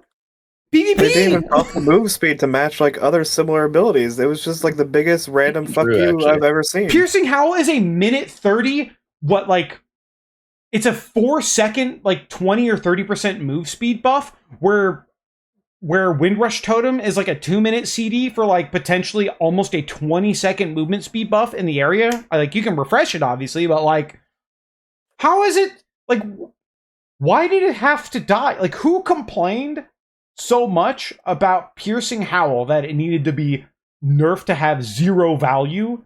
And like when are you gonna press it in Lura? I guess we'll press it before the beams come out, and then we'll press it like once in P4, but it's so small. Like, it's like the speed tertiary on your gear is more like felt than Piercing Howl. Like, I don't know what's going on. Hey, I actually had to do that on Reprog once. See, we were down 1 move speed. I took Piercing Howl, baby. We did it on the last push. That remind. Oh, go ahead. Sorry. It's a weird one because, like, talking about Bloodlust, maybe I'm in the minority here, but I don't think Bloodlust at least fits on a class like ours, mainly just because of the way we are. But also at the same time, we are basically forced to play with a shaman. So do we really need Bloodlust? They are basically a second class to us. So. Okay, but the idea is that like warriors in like think from like thematic point of view, right? Like when you're in war, at least in all the cinematics I have seen Blizzard do with is it who is it? The war chief of Horde. I can't remember his name right. I mean there's like, if you want like Horde guys, they're Gromnek, oh god. There's like Sourfang, there's Garrosh. Yeah, Garrosh. Sorry. He was before my time, so I didn't see him. But dude, from all the cinematics I've seen, he's in there screaming for the Horde. Like, that should be an easy lust ability right there. Screaming about something, that's for sure. Sorry, I keep laughing about it. No, all good. But that also reminds me, like, they had the perfect opportunity. Sorry to go off on a side tangent. No, go. Before I forget. They had the perfect opportunity to give us Blade Master, okay? And their, like, reasoning was that, oh, we don't want to take other classes' identity away and, like, shy from that. We didn't feel like it was a really warrior thing. By the way, Blazestorm is literally an OG warrior. So, like, what are they even talking about, by the way? Because they didn't want to give us mirror image, but they'll go ahead and give Mage this tier stagger from Monk. Like, what are we doing? That just annoyed me. Sorry. I had to bring it up. No, that's fair. I mean, that's just... Warriors very odd, where, like, every single almost mystical element of the class has essentially been stripped away. Like, Odin's Fury doesn't even do fucking fire damage anymore. It's all bleed. Like, it used to do fire damage. It's from Odin himself. Like, by the way, they need to buff that bleed. That bleed sucks from Odin's Fury. I don't know what they're doing, but it's just so odd how every aspect of the class is like, even D&D fighters, like base fighters with different like feat setups, are more interesting in play than just like what we have as warrior. You know, I don't know. Maybe the best part about that, Maddox, is like every time we get our stuff stripped away, other specs get it, but just better. Yeah, Ret Paladin always gets our shit. Motherfucking Ret Paladins, like man. Why are other classes allowed to... I know this is like a weird one. Why are other classes allowed to have Execute, which is literally warriors like niche, but we can't have any other classes like ability or any similarities relating to them?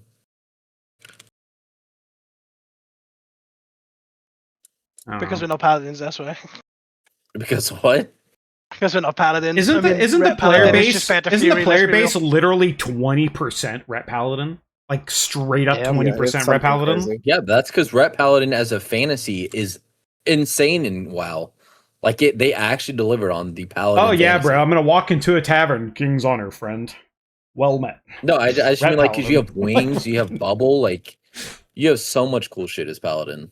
To where Warrior just, I don't know. They did that one thing recently with Colossus Smash where we had ghost weapons coming up, but as much as I want to see us have more magical stuff, that just didn't visually look good at all and didn't make sense. Like maybe it would make more sense if the weapons were coming in from the sky and like impacting the ground like a spear would, like it from like a Valkyrie or whatever, but I don't know. The ghost weapons just didn't look good. Yeah, fuck it. I Just mean, know, with change. Legion, we just had the goated visuals for both specs, right? Like we had the Shadow Cleave, and then Odin's Fury, like put you, like literally turns you ablaze, and everything was so fucking banger then. It was Yeah, also Odin's Fury needs a cool visual. it was also really Just need to fun give us the when spikes back for Warbreaker. a lot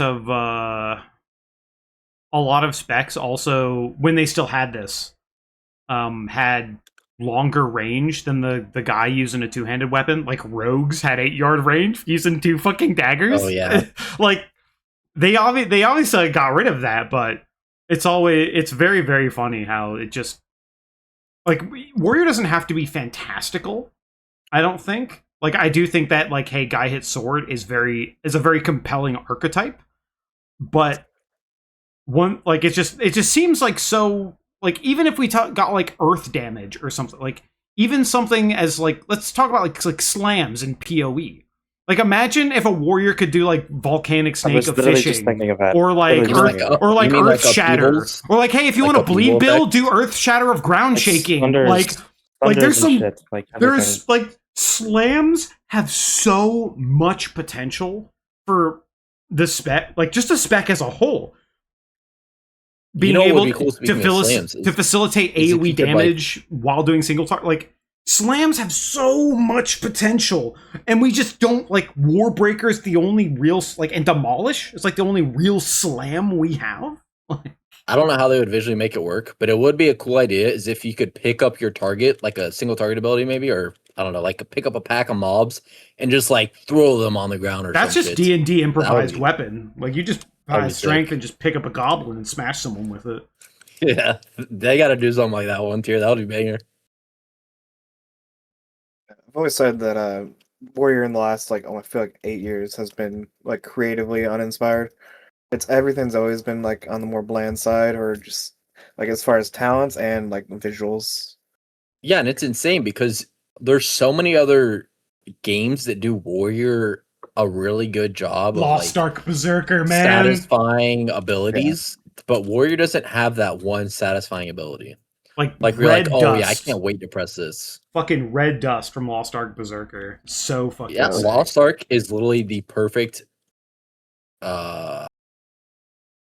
description of Warrior, like visually. Yeah, we brought Or up PoE PoE. 2 Slam like that. I think that's Yeah, peak, PoE like, too. Yeah, PoE 2 does a good job too.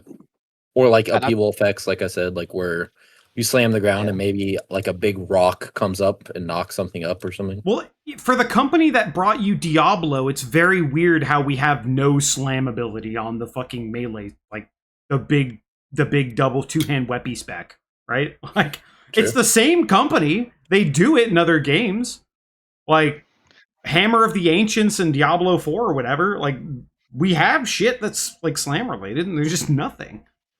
Yeah, I mean, we have had like cool shit in the past. Like, I think like the warrior uniqueness, I think it went away with the new talent trees. Like, we had so much shit going on before the new talent trees in Dragonflight, but I honestly think that for other specs, the new talent trees have been like a really nice success. But I think for warriors, it really killed like our spec, like in terms of uniqueness and what we could bring to the table. Because like now you have to talent into everything that we just had baseline. Like, before that, Unholy and, doesn't like, have to talent shit. into Mortal Strike and Cleave. They just No. have Coil and Graveyard. They just have it.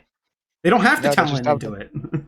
Yeah, and I will always bring it up. I played Legion private servers. I admit it, and I will tell you, Legion Warrior, BFA Warrior, even I think those like Warrior was designed was BFA peak Warrior was so good. wise. Holy shit.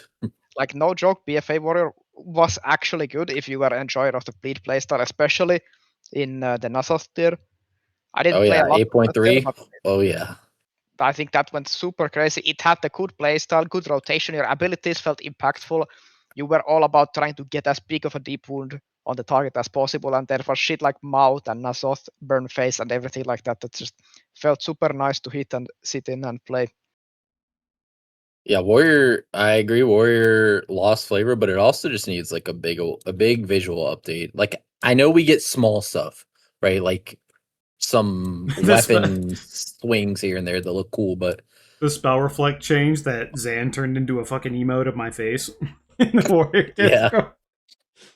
but I don't know. It definitely needs something. It needs some kind of wow factor somewhere. Like Bladestorm, maybe your character turns red from like all Like the Slayer blood it's Blades, shedding or something. Slayer Bladestorm could literally just be red. It could just be red. It'd be like an imminent demise like thing. Like you have no stacks versus the max stacks. You know, the effect gets cooler. I mean, the effect has been the same since Lord Marrowgare in ICC cast Bone Storm. It's the same fucking thing. Like, it's been the same since Wrath. Yep. Oh And I'm my not God, sure. Everyone like focus on Avatar, like on how much this button doesn't need to exist for. Like, just put it into thing and call it a day. But like this button, Avatar, it doesn't need to exist. It's so just dwarf blow. coded. But it's like if I know people really love the whole like you get turn gray and big, but like can't you just put that effect into Colossus Smash as well? Like I mean, you could literally put the Avatar effect onto Mountain of Muscle and Scars just as flavor. Like, just it's technically there, but like, Yeah, I mean, compared to modern CDs and how the like fights are designed, I feel like Avatar is in general like all Warrior CDs are just outdated, and the design that philosophy that Blizzard keeps like putting into tier pieces and capstone talents, like increasing the duration, going 40-second recklessness. Like, what's the point? You give us 10,000 fights per tier that all have like some short 13-15 second burst window, where every other spec will just nail their damage into that window, then Warrior will sit 20 seconds after the window in CDs doing piss damage because we didn't get to shoot our load into the crazy 100% damage jump. Yeah, I think in terms of raw power, RCDs are literally wet noodles compared to everyone else's. Do we even know the duration of the Ulatek 100% damage amp? Do you think they're going to make another Bellerin problem where it's just too short? It's here I can look. Hang on, I'm in the game. Let me see. We also say like how much people like putting Avatar in AM was stupid. I really dislike it. It did fix the one issue we had, which was everything desynced like a motherfucker in the first patch, because obviously CS, Demolish, Bladestorm, nothing lined up. It did fix the problem for ARMS, but we also got basically Colossus Smash V2 always lining up with every other Colossus Smash, which is not very inspired. So the damage amp here, it doesn't say the time. All it says is all aspects of Ultek's form share damage taken. So I don't know if that means all 5 heads take shared damage. Oh, 5 target cleave. That means, but that's my personal interpretation of it, is that all 5 heads will be damageable. Imagine all the heads drop onto the ground in like a little pile, and you just fucking start cleaving, and because why else would you word it all aspects of Ulatek take damage? Well, that is odd, because it says the heart specifically takes 100% increased damage, but we don't know if like the boss goes immune and you just hit the heart. That could be 2 target cleave with the heart and the boss. Like, I don't know. I'm trying to find the heart one, but that's stage 3 where all aspects take damage. Well, I mean, I'm probably a little too in the minority trying to focus specifically on what Mythic might be, because for obvious reasons we focus on Mythic, but I don't know. It's just so like just because it's a like you look at a damage amp, and if the damage amp is important enough, like, let's say it's like the Bellerin egg situation where if you kill the heart, you win. Like, is there a world where you don't play DPS warrior on the last boss and you just take a burst class instead? You just bring another, like, an Ellie shaman, like maybe a sub rogue, and then it's back to prot warrior. I mean, for sure. Like, if there is like a Okay. damage check related to amp phase that lasts for X amount of time, you will always I bring found it. something just fucks So the the damage amp heart- like sub rogue. The heart takes 100% for 20 seconds in P2. That's just 20 seconds is a pretty long time. That's also a in- convenient time. It's in P3 also. Yeah, Yeah. P3. But well, then that you also is- have that is a Vortex. CDU duration window, so like it's not that bad. But Yeah, I mean, if you can de- execute the it heart during depends that phase on- for 20 seconds, oh my. it depends You'll on be when it insane. happens too, right? Because the Bellerin one lined up perfectly with 2 minute. So if there's actually like minute 30 windows, then it might be more viable for us instead of us holding CDs for 30 seconds to do mediocre damage to an egg.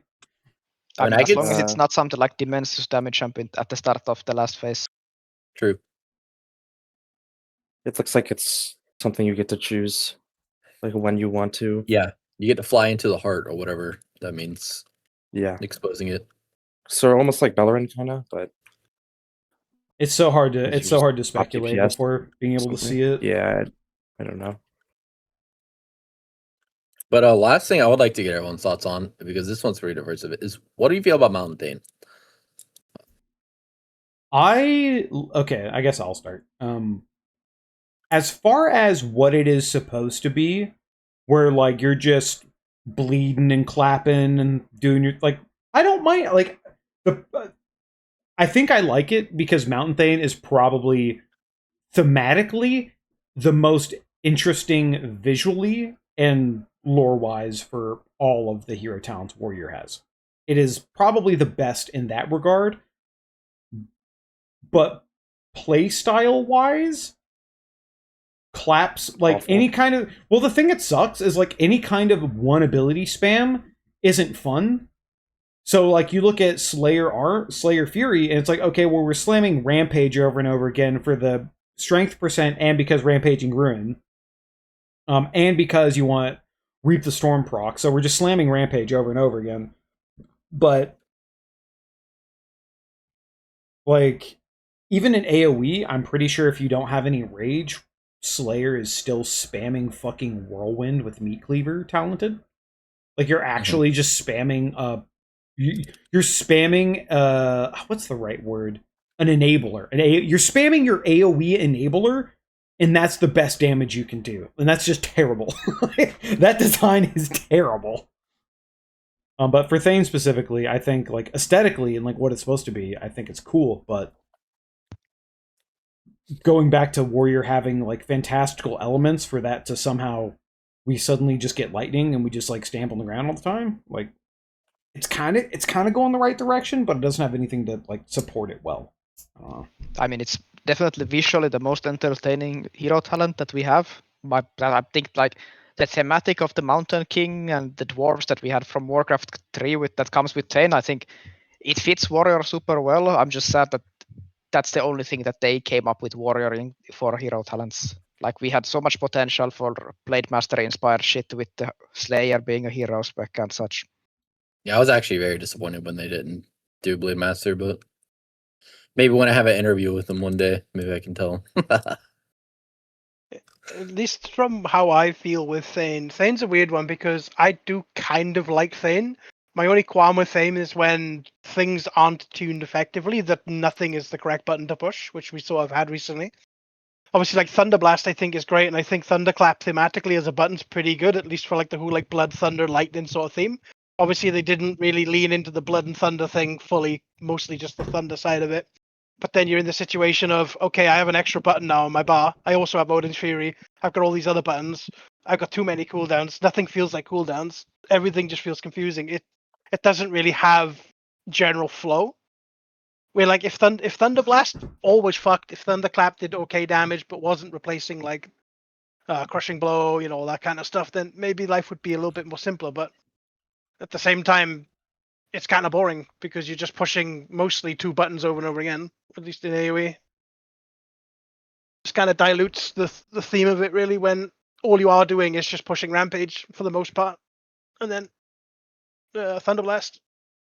I mean, yeah, speaking of action bar bloat, the fact that with a sudden death proc, execute is glowing. With a burst of power proc, BT is glowing. If you have it talented and you get a refresh or a reset, Raging Blow can be glowing. Thunderblast can be glowing. Rampage can glow. Rampage can be glowing if you have a higher Blade Storm glows, or I guess Well, not yeah, Blade Storm for Thane, but But I mean, even then, you can be in a situation where somehow all 5 of your primary buttons are just glowing on your bar.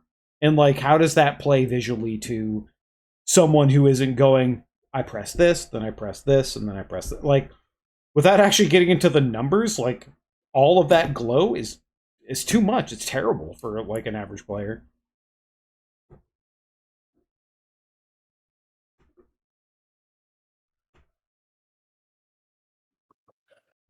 Did anyone? I just have- don't. Thematic. Hmm?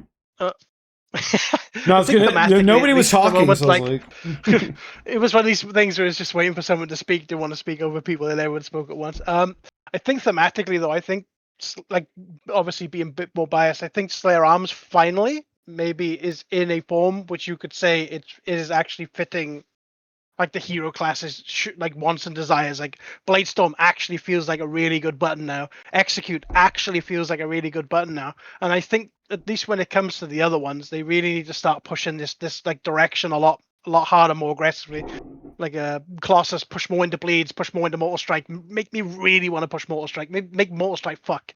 Mortal Strike needs to be the best thing on my bar at all times. And then like going into Slayer Fury, right? Raging Blow needs to be the best button at all times, other than like Rampage when you're capping. You know, bring back fucking Reap for that again, because obviously I think Reap for Raging Blow is fine because Fury doesn't quite have the same thing which Arms has in keys, and obviously is target capped. Just really push that thing, and then obviously with Thane, then lean more into like Bloodthirst. Put more bleeds back into it, buff all the bleeds like fuck, buff Odin Fury's bleed, you know, just make everything just do damage. Give it a bit more thematic to what he's actually trying to do. Instead of having 9 talents of 2% damage or 5% damage to every single ability on that specs fucking button bar. I was talking about that earlier too when it came to arms and Slayer and Colossus. It's like they need to put more emphasis on these things because that's what kind of makes it super fun. It's like that's the only way you're going to get those differences with the way our talents are set up, because both Fury and Arms, like we really just stick with the same shit, and we can never really find meaningful differences in our spec tree talents. And so like Hero Tree is the only way we can get this. But for some reason they like super heavily devalued Colossus and Mortal Strike. Especially when you remove the excess like CM stacks thing, it's like that completely just shits on the value of Mortal Strike.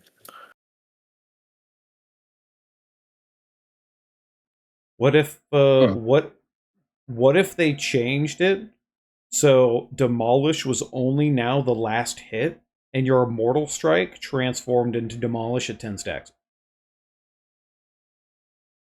You mean like so every 10 stacks we just dump it? I mean, you just play the rotation normally, and every 10 stacks you simply do. It's simply basically the last hit of a Demolish. It just transforms your Immortal Strike into Demolish, and you just do that big overhead slam every 10 stacks. And it would make it feel like the feral big hit attack, whatever it's called. Massive Attack. Yeah. Used to be Massive Bite is a better name. Stuff like that can be very cool very easily. Like there's plenty of like cool things that can do. It's just the struggle of getting them to want to do a cool thing. Yeah. I guess. Let's see what else do I got down here. I think a good thing to I think probably it bring would up. be cool if they did like a shock type thing with Warrior at some point. Like where you're like lava, aftershocks. like a lava type warrior.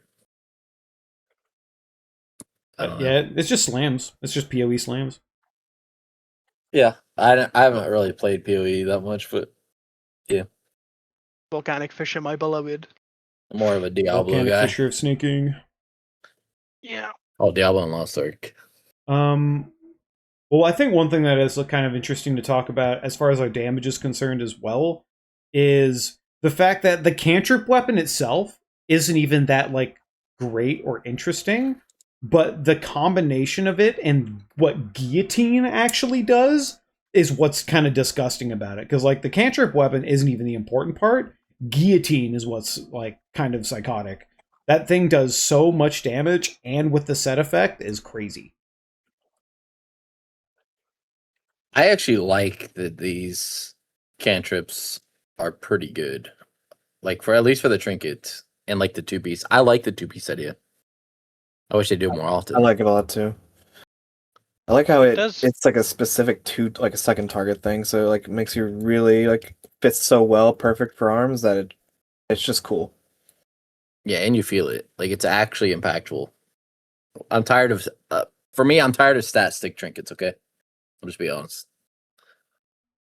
The weird thing with the guillotine trinket is obviously that they did let our counterparts Mr. Agility classes also gain the trinket, but they didn't give them a set, which is really weird. Kind of makes me think that they should have probably also have done something to either give rogues and demon hunters at least the same effect, because it makes sense, but not so much for hunters. But like, I don't know, it seems kind of weird how we got something really nice, really powerful, something that's going to scale with our class. 2-target niche. This trinket just doubles in damage the moment you get 2 targets. It's insane. So why did they not give rogues the ability to gain the tier, the set bonus, as well as like survival hunters and demon havoc demon hunters as well? Do, but it's specifically an axe. Yeah, so survival. only outlaw. They So have it. only outlaw can use it. Yeah, it's weird. I think they do it intentionally. Just for like so some classes have some stuff every tier. Well, dagger. There is a special dagger off the last boss too, but I don't think does that. I'm gonna look in game. Does It that doesn't dagger? join the set. It's like a haste one or some shit, right? With damage debuff stacking thing. It's Yeah, not it's part of just the set. stacking damage, so they don't get the value from it. It's like saying, why didn't they give everyone a gavel? I don't know. They just some tiers they choose to give people certain stuff. Just feels weird to put like a set trinket in the game and only let like 3 of the classes that can actually equip it actually use the set. Yeah. They should have just given them something else. Yeah, I get what you mean. Although to be fair, I don't know. Maybe it's also a tuning thing. I mean, this trinket's hilariously broken for everyone who can equip it, so Even Oh, for yeah. I'm even for surprised it tanks, hasn't been nerfed. even for It's tanks. busted for tanks as well. Do tanks Yeah. have the damage penalty on it too? Don't think so. I think so. No. Obviously, Prot Warrior and Prot Paladin can also equip the 2-piece, so they gain the double damage as well. Yeah, I like strong stuff. Like I like Jathis, I like Wait, Gavel. It's all Is good. is the one-handed sword off Ulatek counted towards that set? I don't think it is. I think it is. It's Hmm. three words on the list. I believe No, it is. but it's the strength two-hander, the agi one-hander, and the axe and the trinket. I don't think it's the last. I'm in game. I can check. So if I go to protection, yeah, no, it's not part of the set. Oh, well, there you go. Wait, is it not? What? I thought it Yeah, was. no. So strength one-handed users do not get the additional value of the set. So like Frost DKs wouldn't really be able to get the bonus. Because their entire tier set's based around Icy Death Torrent, so like they're running one-handers. I'm kind of just now looking at that sword. It's not even unique. What the heck? Get 2 of these? Yeah. Yeah, but you're not gonna So much haste. You're not The, gonna use 2 of the same sword. Yeah, because They do. the coiled altar one, They the, do. the coiled altar Who's one that? is unique equipped, but the Ulatek one is not. Okay, who's that? Frosty K. Frosty K. Frosty K Oh, uses 2 I of thought those. I thought you were talking about the two-handed. My bad. I mean, one of Oh, the no. reasons why Outlaw Rogue is probably also simming pretty high is because they get 2 cantrip weapons from the last 2 bosses and the guillotine effect. yeah, Rogue's like the ultimate 5-head. They didn't release Sims until after the bug fix and buffs. Like they're cooking with strats. They get so much from Guillotine also because they have like I don't know how much armor pen they have flat. I think they have like 30% armor pen flat, so they can scale the guillotine. And they don't mind having additional verse as well. Yeah, I mean, and I think Deathstalker or whatever it is, they have a hero talent that also scales the trinket. So, in a third different way. So I don't know. That trinket's That's why insane for Rogue. Deathstalker's going crazy. Yeah. So we talk about that. Talk about that. Yeah, everyone's, by the way, everyone keeps saying anti-melee tier. I feel when I do raid testing, it did not feel Okay. anti-melee at all. I don't know if they're just talking about specifically Mythic Plus when they claim it's anti-melee tier, but raid-wise, No, it no. felt fine. Some of them are kind of weird. Like Veshnik is kind of odd, where It's odd, yeah. just 'Cause you have because you aim the want to puddles. like hit the puddles on the totems. But you don't have to leave melee for that. When I was doing testing, I didn't have to get off the boss. You just aim them at like the poison sacks or whatever. So the first like week of mythic testing was egregiously bad for melee, like Vashnik in particular. Also, I mean, Well, to be fair, that's it because there was a always million. is. That's because there was a million blobs and it yeah, was I mean, overtuned, I but don't know what they. I mean, I guess they fixed it, but yeah, they fix it. the early half of the raid is just it's not very good for melee. So for first boss, the only bad part is you have to get off like the intermission ad for like a minute or not a minute, like 10 seconds, maybe 5 seconds, just so you don't get hit by the beam. But then after that, second boss, if you're going in Tomb Sentinels, you can keep perma uptime there. Yeah, but like this is stuff where like range can two target cleave, like Shadow Priest, Boomkins. Boomkin I mean, yeah. especially have 45 range, so they can do target without getting bow stacks. That's true. But I guess when I'm thinking anti-melee, I'm thinking about pure mechanics. Like I don't think there's one mechanic where you're forced to get off the boss on most bosses. Like if you're good, you'll pretty much be able to keep like 99% uptime, maybe 100. There's some it still in Coiled exists on- Altar, but I think it still exists on Vashnik also. Cold Altar, yeah. Like once P2 starts, you're kind of forced to. Well, that's all melee. Yeah, you're going to be forced off the boss. But I mean, depends on where your ghost is too. If your ghost is in a bad spot, well, get the fucking walking, buddy. But you're still like arms is just so far ahead of 2 target. I truly think you could be off that boss for like 20 seconds and you would still end at the top. Yeah, Like yeah, you could. especially once you do the damage amp and double execute at the end, it's gonna be disgusting. You know what we gotta talk about, especially is we need to talk about some warrior wish lists. And there's one thing I really need to say is, please give Arms Fury Bladestorm. Like, let's get rid of this long ass Bladestorm. Really, I kind Fan- of like the blade some. With the Bring back prevalence Fanalon of, swords. I mean, with the prevalence of like having more free globals because of the change, I don't think we need the longer blades from anymore.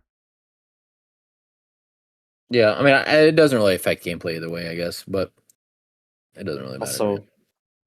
Also an arms PvP tax thing is that shit would be pretty gross in PvP. Yeah. I mean, they could just make it shorter in PvE. Same time, the longer Bladestorm does help with the extra downtime with sweeping strikes now, so it's not so bad on AoE at least. Does damage as well. It's not awfully bad. If we're going for wish list, though, I just want Fury to have an actual CD. It doesn't have any CDs. It has Rec, Avatar, and that's it.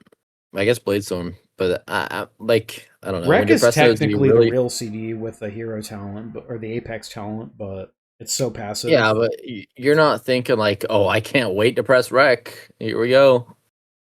Can't even consider Avatar a CD for Fury because it's like you just macro it into Rec, so it's just Rec. Like the button doesn't exist. So yeah, that's my wish list to just get an actual impactful CD, whether it's buffing Odin's Fury by a shit ton again and getting that back or whatever. I think my biggest wish list would be getting current tier bonus, at least the Mortal Strike part of it, back as the Apex. Replace the current 4-piece Apex. The Hero Strike increases the damage of your next CS is boring. It does nothing to gameplay. In keys, it just falls off all the time. When you're doing like running between packs and shit. Algathar Academy, I'm looking at you after Veximus, especially if you've done the bridge already. Replace the 4-pointer with the Mortal Strike Extend CS. make Mortal Strike valuable outside of just dogshit talents. Other second wish list would be something like Fan of Longswords back to Fury, where Rampage cast Whirlwind. Something simple, so you'd have to cast Whirlwind doing your rotations on AoE. Because it does feel just disjointed, pushing your really cool buttons, then you have to push Whirlwind every 5 buttons. I think Maybe if four. you, that if you would added be it nice. if you added like a tag where like during recklessness, Rampage cast Whirlwind, Yeah, it might be that was what Archie mentioned a while ago, that during Rec, so that is balanced. Just means during your cooldowns, then you're just actually doing damage instead of doing fillers. Yeah, but does it need to be balanced? Like when you, I mean, look at DK. It has AoE. It has no AoE tax. You just spam Epidemic. Like I don't know. Like why can't we just do that? Why can't we have something like that? Because we like to think about Like an balance and not AoE just always Rampage? be OP. I mean, you could just Well- remove Rampaging Ruin and then just make it its own technically cleave button as a spender. Yeah, or you could just make Rampage and Ruin baseline into Rampage, and then you're always like 5 target, 8 target cleaving. Somehow. And ironically, if we can't get rid of Avatar, I wouldn't mind seeing the Warlord stuff return in some shape or form to make Avatar actually feel cool. Yeah, I miss Warlord doing. Or desperately needs like interactions with the spec, especially for arms. Like Fury, Yeah. you at least have Mountain Thing to exist, but like arms, it's you can get rid of it and nothing changes, right? Yeah, I didn't think about that. Our CDs do have 0 interactions. It is weird. So, Oh, They mean, could there's- always just rework Recklessness and Colossal Smash to have like Torments instead, and then just shoot Avatar instead. Yeah. That also would be pretty cool. Yeah, I think Avatar gimps the spec by a lot. It It would crazy also to be think nice. there was. Oh, go ahead. It's crazy to think there was a point during the beta where they actually destroyed Avatar, and we were so happy about it. And then it came back on the very next build because they had nothing to put there. Yeah, it would also be nice Wait. if we could track Heroic Strike somehow without having to put Slam on the whatever. I've CDM. macroed that shit in, man. It's just macroed in. Like, I don't give a fuck anymore. That's fair. You want to press it before you press the other shit anyway. So like, the only real problem is if you accidentally hit an AOE instead of cleaving it. But like, that's it. Didn't they make some changes this patch to where you like could like make a way to track Rogue Strike? Like without slam? There's no good way. No. Like what they need to do is make it so you can track it like you can a sudden death proc, right? Like where it has that mini icon right above your CDM, Yeah.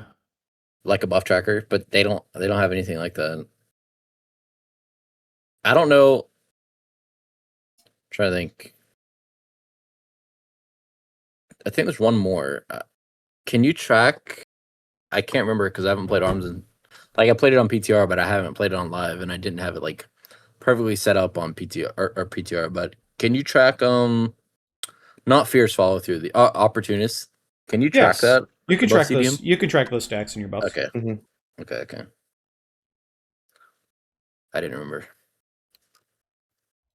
There's one thing I want for Colossus specifically. My biggest problem with that spec right now is that it feels like holding your Colossal Might stacks right now is very, very good on 2-target, and you just don't push Demolish at all. Because losing those stacks is like almost bad. It's almost bad. Like apparently it's almost just like It's you just don't push 30% Demolish execute and target. overpower damage. Like, yeah, it's crazy. and bleed damage on 2-target. It's like insane. And bleeds. Yeah. But what they should do is they should just make it so that like you know how like after you use Demolish, it puts like a 10% damage debuff on the mobs it hits. You just like during that duration, you just keep the 10 stack bonus, and then you can still get stacks, but those stacks don't have any benefit until that buff falls off.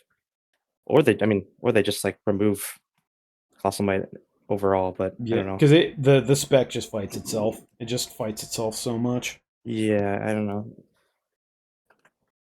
It just feels like consuming the stacks is bad right now, and then I'm not. It's just stupid. The spec itself is just so bad right now.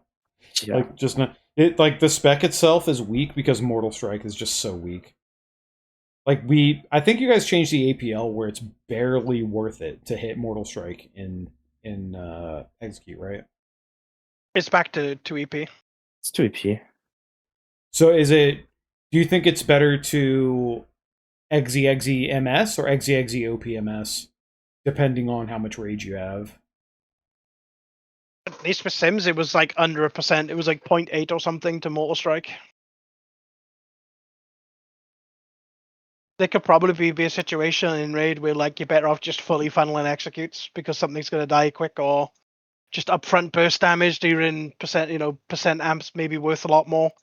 Ramping up the bleed damage and shit from deep wounds might be more worth than Mortal Strike. Obviously, we're in a situation where you don't really even have to Mortal Strike for Rend because Blade Storm for the most part does cover it. You do maybe have sometimes like maybe 1 or 2 seconds of downtime for Rend where you had a little bit of bad luck on your Blade Storm resets as well. But for the most part, you can just spam execute and it's barely even a damage loss. I think as So far as definitely gonna be overpower and points in execute rage. goes, it just depends on your rage and if you have opportunist talent or not. So if you have I think- opportunist, you're going to want to naturally more weave OP in more than execute. Does it Like bring back Opportunist is fierce a weird one follow-through because for pure single it target? you depends think? if we're going to be using DN really, and obviously Dreadnought in Raid is going to be very sketchy because preferably you want bosses stacked, and then maybe bosses where they're slightly spread apart and they're not stacked. So every boss will need to be just like a guild check if you're going to play DN or not, which could make or break us. So What about you, Mr. Walhe? Is there any final thoughts? Anything you want to spit out? Be fun if he's just gone. just weightlifting. Had to go get a kebab or something. Yeah, he might. I guess the actually one just thing go. to bring up is Blizzard. If you're listening, every single dead talent this tier, please change them. Give us something new. Through full new CDs for Master your work back. Tactician nerf that talent again. Yeah, nerf again. If you see anything that has a flat 0, change it. Make it new. Give us something new. I guess the one thing to go on a tangent on is obviously someone mentioned earlier strength of arms being split apart with the rage 9 rage thing and the overpower damage. The funny thing is that 9 rage talent would probably be stronger than most of our middle row talents at the moment if it was still existed, because they're all just so bad. Oh, that reminds me. Make sweeping strikes passive. Fuck. Like, what are we doing? Yeah, While that's we're talking actually about- another. Broad strokes applies it like a bunch of stacks, and you just call it a day. That's another demolish. That's another Colossus L as well. That the first 2 hits eat your sweeping strikes with the reduction of the amount of sweeping you get to. I don't know. I kind of think of that almost as a positive, because it builds collateral stacks, so you can just hit a fat cleave right after you demolish. But, Does and I mean the hit, yeah, it does. It does. the first 2 hits build Colossal Might stacks? Oh no, it's not collateral, collateral. Yeah. That's true. Yeah. I mean, it's also hard hitting hits, but I guess you specifically want them for like Mortal Strike. But I don't know. Well, feels like we've reached somewhat of a conclusion. Anything else any of y'all would like to bring up or speak of? Once again, remove avatar, please. Goodbye. Okay. Yeah. Oh, make heroic might trackable. Did we speak for Dan? Did we get Dan's point in there? What was Dan's point? Dan wanted us. I believe we talked about it. Dan wanted us to talk about essentially Oh, yeah. reworking Fury We worked for because, Fury, yeah. I mean, I'm pretty sure we talked about that. And Rampage is imprisoning the spec. There you go. Yeah. Shout out It's, Dan. Reland, true. it's just weird how, I don't know, it's just so weird how that spec, you have a 80% of your entire class resource bar dedicated to a single button, and that button's mid. The other buttons actually deal more think damage. If you were to take the 5 target cap that Fury's at and put it at 8, I actually think it would be a lot better as a spec. Thanks. So, want to just be in the same position as Outlaw? I don't think so. There's more, I mean, Fury Warrior is basically Outlaw Rogue. Outside there's of more actually having interactions, like I feel an like, with AoE 8 targets than 5. I mean, we have 'Cause, like, more wouldn't it- AoE burst with like Odin's Fury and Bladestorm, but like we're basically Outlaw Road. Yeah, but my point is like, when are there ever 5 targets that you want to kill versus 8? Like, there's a majority in the Mythic Plus at least, or Raid. There's at least 8+ targets in like big pools. I mean, I don't mind like having a priority target and just hitting the nearest 4 guys. Like I don't mind being 5 target capped at as Fury. The problem is that you're like you can be 5 target capped, but you're still not the best class on 5 targets. It's never been the case where on 5 targets Fury is the best class. And part of that reason why adding something like Fan of Longswords is the fact that you have to spend every however many globals, and with the increased stacks of Frenzy we can get up to now, so we have even more haste in our CD windows, you're going to be spending more. Obviously, it's kind of neutral because the more you spend, the more Whirlwind stacks you need, so you just... It's kind of neutral in the way it plays, but having to... I just, honestly, I'd rather Whirlwind to be an AoE cooldown, and then either make it so like it's a actual big button you want to press, like back in Classic. If you want to get nostalgic, where Whirlwind, you hit it and it does really big fucking damn. And then it could be almost like the Beast Cleave equivalent, where it just enables all of your AoE for the next 8 seconds till you get your next big AoE Whirlwind, right?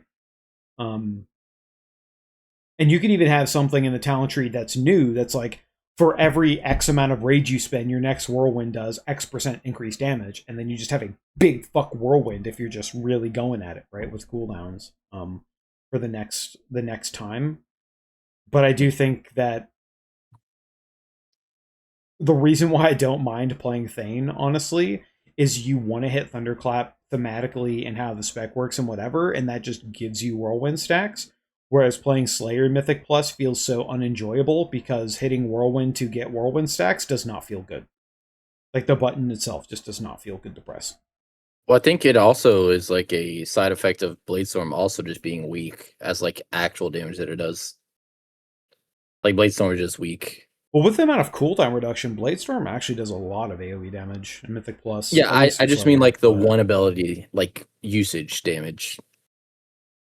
Obviously, it's a lot because you do use it a lot. I just mean like if you're using it once, it doesn't do a lot of damage. Yeah. You know, I definitely... It's very weird how, like, while Warrior is supposed to be this martial hit big button thing, right? You just don't... Like, you just don't have big hits anymore. Like, Rampage is 8 different hits. It's not even a big hit. Mortal Strike isn't very satisfying to hit because it's not a big hit. Mm-hmm. It's for a class built around a big two-handed strength weapon that has no magic, not having any big hits and just death of 1,000 cuts does not feel very thematic for it. Yeah, you just came to my mind too. Is like anyone else love the idea? I would love empowered spells on arms. No, if it felt good, I wouldn't mind it. One of the things that I wanted to rework arms into was using the empowered system, and like you could use like medals or honors or whatever that you wanted to. Like imagine if by doing certain things you earned whatever medals in combat, and then your next Mortal Strike you could actually wind up to get that big massive fucking hit where you could either you could maybe do it's like 2 in power is good AoE, or 3 in power is pure single target prio. Like, I think it would be really almost Monster Hunter like with the Great Sword, where you're charging your shit up, could feel very good. But I think the problem would go into... I mean, players could feel like it would be very restrictive in terms of movement, but I think playing around your free cast spells and then using your empowers efficiently while locking yourself in place to get big damage for big hits would be a really fun playstyle for the spec. My interpretation of empower is it was be the DK with when Breath of Sindragosa was empowered for a moment, where you would have full movement during it, but you would just still have that gameplay feel of holding down a button, charging something up, and then slamming really hard. Like I feel like you can fit that so easily in the arms fantasy. Like so many people cry for that slower big hit feel that I feel like you can do empowers very well with this spec. As long as you unlock movement. I think if you restrict movement, it would be really difficult to like get people to really like it. Like, you have so many people that hate Demolish already. Yep. Well, I do want to mention the rank 2 of the Fury Apex is one of the worst talents ever made. I fucking hate how it reduces rampage cost by 30 rage. That thing sucks. True. it could have been Wouldn't be so rampage bad if anger damage. management didn't exist.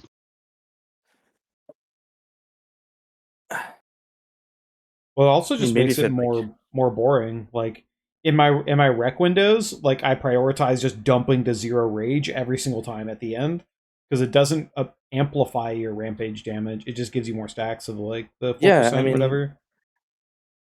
maybe if the rampage did more damage, it'd feel better. But like, it just feels like you're using it to get the extra strength, and that's it. And you're not getting a lot of extra strength. It's like a very small amount.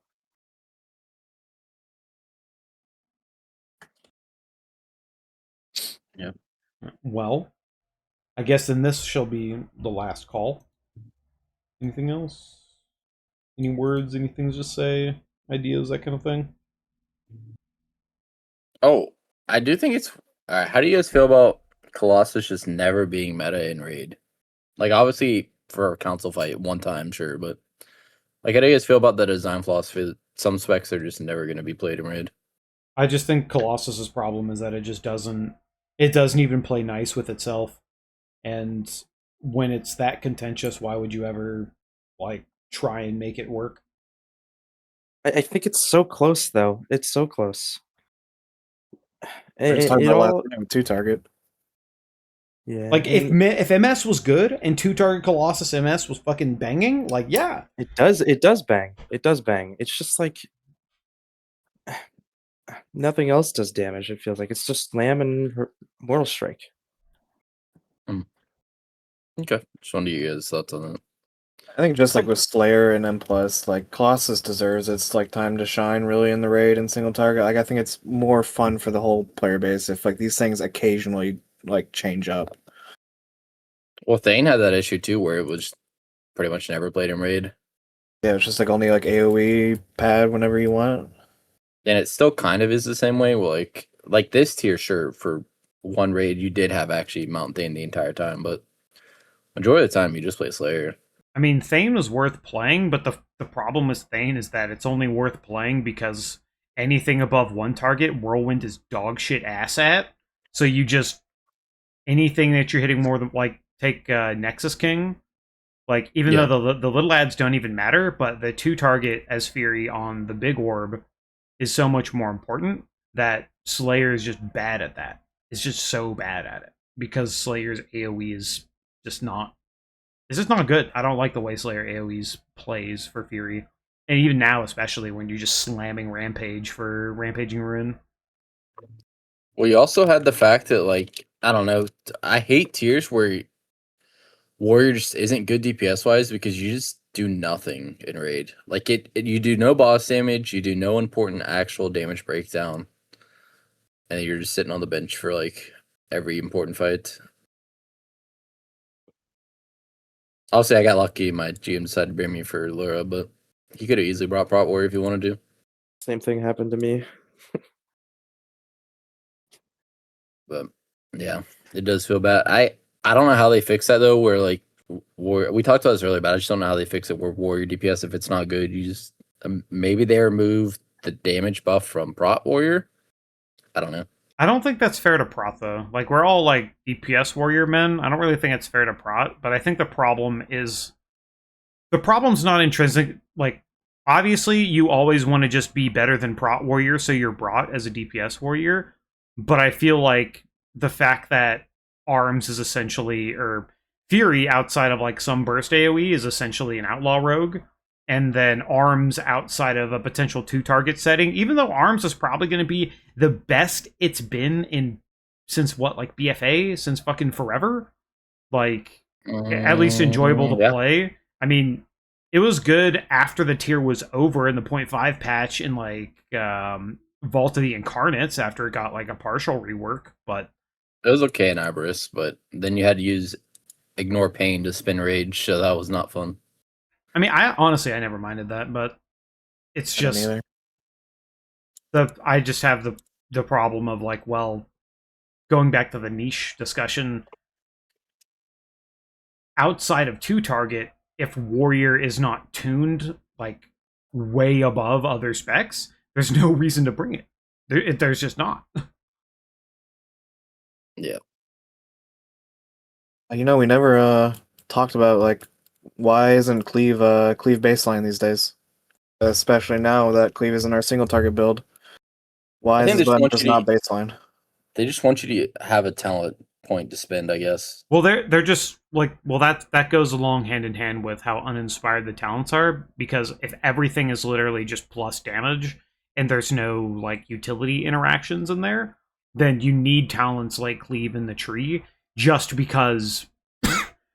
I mean, it's kind of dumb to take it in single target, but there's a reason for it because it now applies rend, which is a good change, but Great, because it really helps our AoE attacks too. Yeah, because the tree is just so numbers focused, like if you took out Cleave and we just had a baseline, I don't even know what you'd put there. You'd have to bring back improved sweeping strikes or something, which they already got rid of. Like it's just another plus damage thing. But Cleave's position in the middle of the talent tree, like that should be a section where like we're really getting into like some more interesting talents. Where versus I get like the first top section of the talent tree, that's your like okay, we're picking up some basic stuff here, some like core stuff to the spec, and it's like at this point, Cleave is really core to the spec that it should at the very least be in the top section of the tree. And replaced with something a little more interesting that, you know, can like maybe affect Cleave itself too. I did have this discussion with Archie in the past, and about Cleave basically should have been, at least from my own opinion, in like the spot where like Fob is right now, and Fob should have been where Cleave is, because Cleave is more of like a core ability, where Fob is an enhancer, and Whirlwind is effectively dead in this talent tree in this spec. Like Whirlwind could just be removed at this point, and no one would notice it's gone. Obviously, if Cleave was in the top part of the tree, then we would basically pick it up for free, because Blood Surge is basically a dead talent as well. So we would end up just having Cleave at all times, which obviously would then be part of the base kit. It would be very similar to then how Frost DK is, I think, if I remember rightly, where Frost Scythe is in like the top, like 3 rows or whatever it is of the trees, like right at the top. True. I do wish, because I'm a lazy shit, that Cleave was also AoE like Whirlwind instead of Frontal, but that would take some of the flavor from it. Speaking of the circle of Cleave, I do miss Rend being a circle. Like obviously Rend having the full circle around you to apply was really nice, and I do kind of miss that. It would be nice if like we were able to still cast Rend to do that. But I kind of fuck with Cleave on single target, so maybe I'm a bit biased. I think them putting Rend on Cleave was quite a bit of a kiss curse, mainly because it still meant that we took Cleave. We didn't have to waste GCDs on AoE applying Rend anymore. You know, great news. We're pushing a cool button now.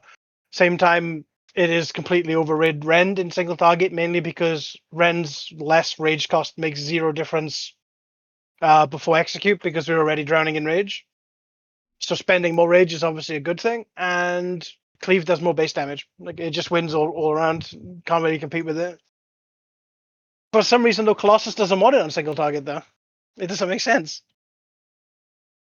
At the same time, the talent points it competes with, which is what, like overpowering finish and what martial prowess, are actually both bad talents as well. They're just very weak. Obviously, finish has been nerfed to the ground after it was strong 1 tier. Yeah. It went from 100% and then 80% and then all the way down to 15%. Yeah. I do kind of fuck with Cleave on single target, though. It actually feels really good to push Cleave instead of Rend. I do too. I just don't like hitting Rend. I think Rend sucks. I think the button itself just sucks. I think Rend feels bad because it's uninspiring, and there's no interactions in the tree at all with it. Like having rend on your target is so disgustingly strong this tier because it's flat it's flat crit percent increase. So like you're wanting it on the target. So like it's good and it's valuable, but like I just don't find the button like interesting at all. Yep. They really forced it with the 5% crit edition. Like it was doing 0 damage pretty much all last season, and to a point where we don't even care about maintaining it. So instead of like doing anything useful with it, they just slap 5% crit buff on it, call it a day. Now they're forced to keep it up at all times. And they reduce the duration, so you have to hit it even more. That part was just unnecessary. I don't know why. I don't know why they got rid of the duration increase from bloodletting. Very weird. They did call it impactful, and I don't think Rend is iconic. Sorry, I don't think Rend's iconic at all. But just an ability that exists since classic. even in classic, that, even in classic, nobody hits fucking Rend. If you want an iconic ability, bring back Sunder Armor. No. No. Do not. Do not. Front Warrior already has Devastate. We're good off that. DPS Warrior can't. Nah, Wes. We are not Rend enjoy. Do you enjoy Rend, Wes? Wes popped up in the chat. He's the. You've seen him. He is Ithului's Pop Tart Corn Butts warrior man. I like Rend in its current form where it's applied from other shit. I think Bloodletting should have just made Mortal Strike always apply it, just flat out. There's no reason why it's only works 35%. They should have just made Rend apply. Just made it automatic. They've done it for Prot this patch, they've done it for Fury this patch, should be same shit. I mean, I don't even understand why Rend is on Fury. It used that button, I think it used Rend once ever. And it was the last phase of Wrath of the Lich King. And that was it. That was the only time Fury ever used Rend. Was the choice, that's for sure. Filling out the class tree in there, basically. Like at the start of Midnight, they really just went hard on like all 3 warrior specs, sharing a lot of mechanics together. Like giving deep wounds to everyone, getting bringing back Avatar for arms, you know. Like imagine how good the Prot arms that would auto cast would be good for Colossus's general bleed gameplay. If it was because it amps bleeds whenever he hits. How much better it would be for Colossus if you didn't have to manually fucking cast it. True.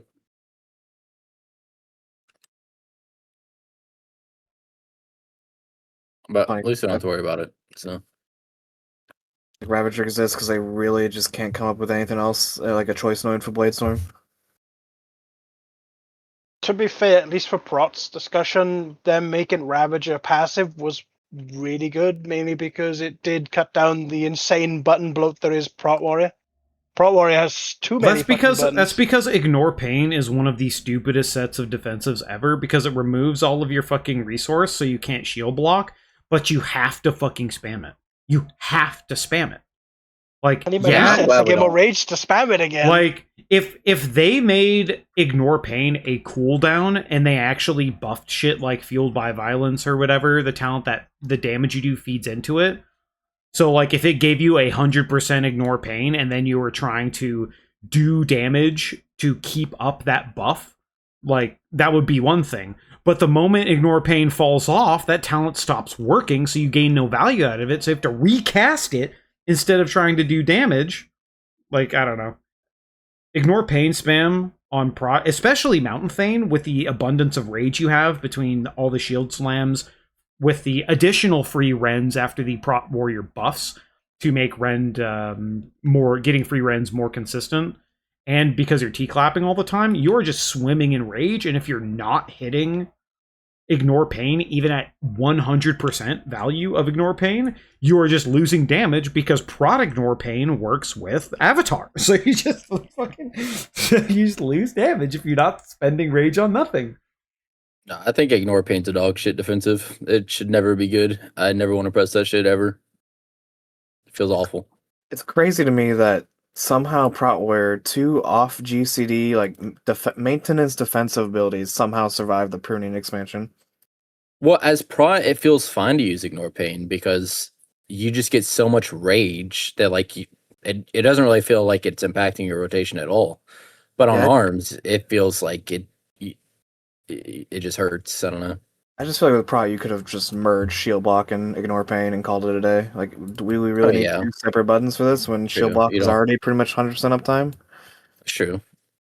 Kind of like the talent, which is like it does whatever damage you deal. What is it, like 15% of it echoes into Ignore Pain? They should have probably just, as a class fantasy, looked more into that, and then had like, hey, Ignore Pain does a big absorb on like a 20-second cooldown. You know, like a big I'm taking damage button, and then passively you actually gain the shield when Ignore Pain's down. So you're like, right, I want to push damage. I want to push execute. You know, you got to execute the tree. I want to push it.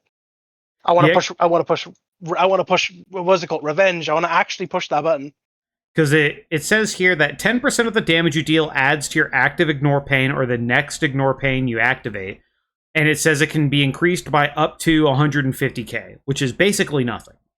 Like, if you're in an AoE pack, a Thunder Blast fills that bar, which is technically good, but the fact that it doesn't just automatically add, like, I would rather this talent automatically just add to the Ignore Pain you have active, or, like, just add to Ignore Pain, than rather needing to spam press the button. Like, I think spam pressing Ignore Pain just kind of sucks. Like, hell, it could just apply Ignore Pain. Like, it doesn't, you don't Yeah. even need to have an active Ignore Pain at all. It could just, bam, you do damage and, like, you gain this little Ignore Pain shield.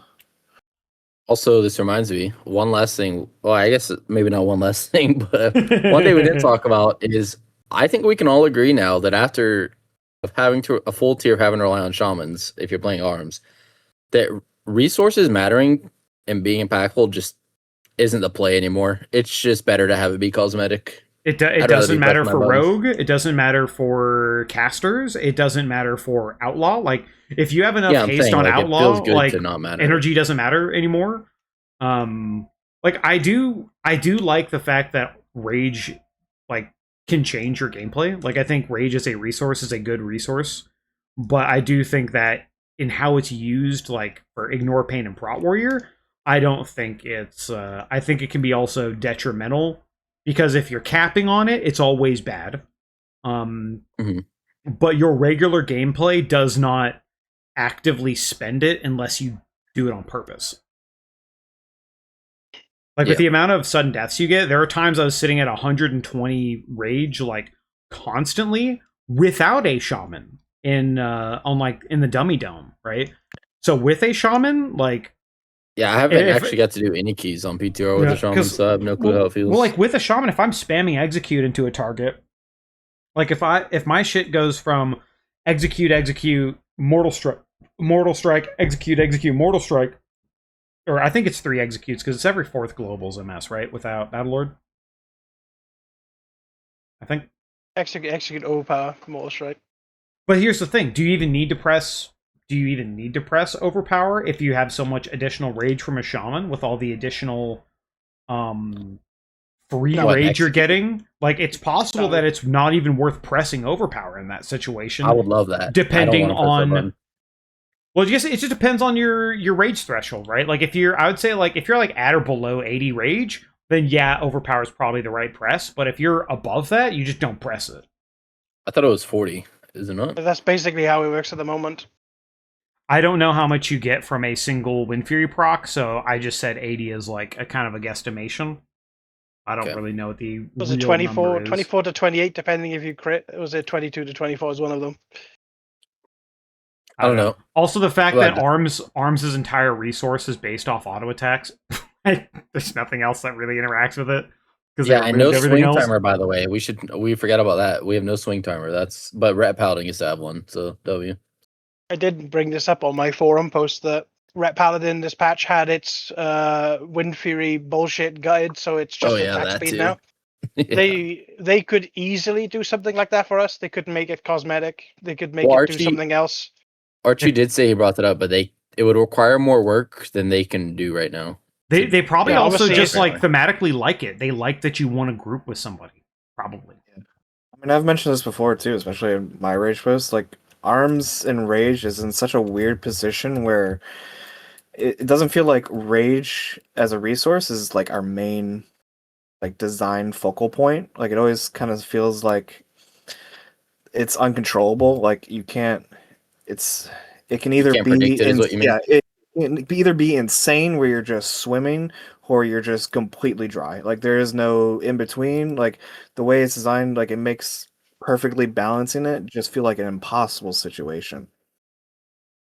Like Yeah. I feel like they want to make resource management meaningful, which I think is good gameplay, by the way. Like I also like cosmetic rage too. Both are fine, but like I think like managing your resources is what rage is all about. But like the way it's currently designed, like I don't think that's possible. Like even the other specs that talk about cap, like let's take Sub Rogue as an example, because it's something I've been playing more because that's just one of my split alts, right? Like used to be you really played around your combo points, but now you build up to like I don't know, you can have 14 extra combo points in a buff that you just can use after you finish. Like the amount of resources that matter anymore is so small on a lot of the on so many of these specs now that it's more about just what buttons you press and when you press them instead of actually like using your resource to its fullest potential. And Warrior has no of all of these specs with a resource, Warrior has no overcap protection and nothing that overcapping potentially gives us at all. Yeah, like we had a taste of it in Aberrus with the whole ignore pain thing, and like I was always a fan of Dragonflight like rage economy. You just needed a way to spend it, but obviously that just makes our like global economy just way higher, and we're spamming way more buttons. But like that's just like a taste thing. There shouldn't be a buff in the game that actively changes a spec's gameplay, like a different spec's gameplay. Like my battle shout should never make a rep paladin pushes buttons different, and I kind of feel like that's how Wind Fury is it makes you push your buttons differently. There shouldn't be anything that changes my gameplay. I should always feel happy about what I'm doing when I'm playing this game. Not that the fact that the shaman made me push execute 40% more times in execute range because he made my spec more comfy. Like nothing should ever exist in a game like this. I do think that becomes like a big problem. Like it's not really a problem in raid because you're generally the game's designed to you to always have it. But like an M plus where the slots are very limited, like it feels terrible to be like attached to another class. Yeah, I mean, before the execute changes, I really liked just spamming execute and executes. Yeah, same. It's fun It felt occasionally good. to have like an execute like spam tier. Yeah. I mean, weaving in the Mortal Strike feels fine too, but I did like where you just ignored everything and just executed. Felt good. But it comes back to that whole like class design philosophy where like buffs are so important and like keys obviously it's not always so easy to bring said classes to a key. And obviously when one of them is so impactful to at least your build, then it does cause Yes. more problems. Obviously Slayer's a lot more outside of the I need a shaman to play my build properly now because the amount of sudden death procs we get covers a lot of rage, and we also run warming up on the baseline now, so we get the extra 15 rage, which probably most times is wasted. At the same time, Yeah. there is the point where like in execute you will push three executes in a row for full 40 rage, and then other times you will just rage starve because you don't have a shaman and you didn't get lucky and get another proc and then get extra rage. Very true. I kind of wish they would sort of change Wind Fury to Oh. be something else, at least for Warrior. They've done it for Paladin, and it looks good, and everyone's really fucking happy they done it. I think one Warrior thing needs the same. One thing is super cringe, and it's mostly not. It's not really noticeable if you're just doing one key, but if you're sitting there for hours doing Brazil, what feels awful is having to stack Imminent Demise. Now, obviously, you don't have to, but it's like the meta thing to do, and I don't know. You just It's not too bad now because like it's actually pretty easy to like gain Sundeath stacks while Tank is gathering. Yeah. I mean, even that, but like, it's not even the gather. You can pre-do it because the buff doesn't clear. Yeah, you can do it. They just need all buffs to clear. Like everybody agreed to put the keystone in. Yeah, I don't know why it's kept for Imminent Demise. It's so stupid. Like literally, all they have to do is clear literally every single buff that you get. That's outside of consumables, right? And it's like, you have to, in the 10-second window after everyone agreed to start the key, you have to hit your raid buff once and then get on your horse. Like, That's fine. And then another dumb thing is what was the other thing I was gonna say? I completely forgot. Oh, make our cities reset in between polls, like in raid. I don't understand why this is not a thing yet, but it would be great. It's kind of weird because I thought it was specific. I thought it was specific to 2 minute being under 2 minutes, but things like Shadow Blades reset on Rogue and it's a minute and a half. So I wonder if it's just how it was originally coded. Like there's something in there. I just feel like 100% just forgets things. That's like the number one thing I would love to see if I could just pick one thing for quality of life. It's like speaking of pre-polling, we got Sweeping Strikes pre-polls back. So like, yeah, the Sweeping Strikes thing is interesting because I don't know how that came back because they said they removed it on purpose. Like it even worked in dungeons. They reworked it all. It's probably just come back where they reworked it to a stack-based system instead of a duration. Yeah. Since it's probably some fuckery with the stacks increases that it just increases the duration as well. Because the only reason it was removed is because it was duration based. Like it's 30 seconds, so you can't pre-stack it. But now that it's stack based and not timer based, it never falls off. No, it does. Sweeping Strikes can fall off. It's still 30 seconds, but if you run broad strokes in any content, it just ups itself. It's like a 30.5 second timer. I mean, aren't you always running broad strokes though? Or am I crazy? In AoE, yeah. Yeah. So basically never falls off is what I'm trying to say. Like if you're running that. Yeah. You can get 18 stacks, people. So he's back. Bro, you will never believe what happened. There was a fucking tree that fell on top of those electricity lines that go on the side of the road. A big ass tree fell on top, electricity out in my entire complex. You never left the call. That was crazy. It just kept you in the call the whole time. That's chill, I guess. I mean, we've been yapping about a bunch of stuff. Is there any I'm trying to end for like the last half hour, but then we keep bringing up. I mean, if Walhe, what is there anything you wanted to bring up specifically, Walhe? Now that you're actually back from nature or natural disaster, okay, give me a topic. Oh, we were just saying like, what change would you like to see for Warrior? We talked about like a wish list kind of thing. Wish list, okay. I want everything that includes a rage cost reduction on Rampage. I want it gone for Fury. I want a complete Fury rework, like fuck Rampage. I don't want it there on the dot. Bring Black Bloodthirst as the rage costing ability. I don't give a fuck how you do it, but just do it. And for arms, let's get closer to Colossus Smash being the thing for arms and nothing else. We can have accessory cooldowns tied to hero trees, but that's it. And then let's do something fun with our Apex instead of just being something that half of the time we can consider dropping in every single context.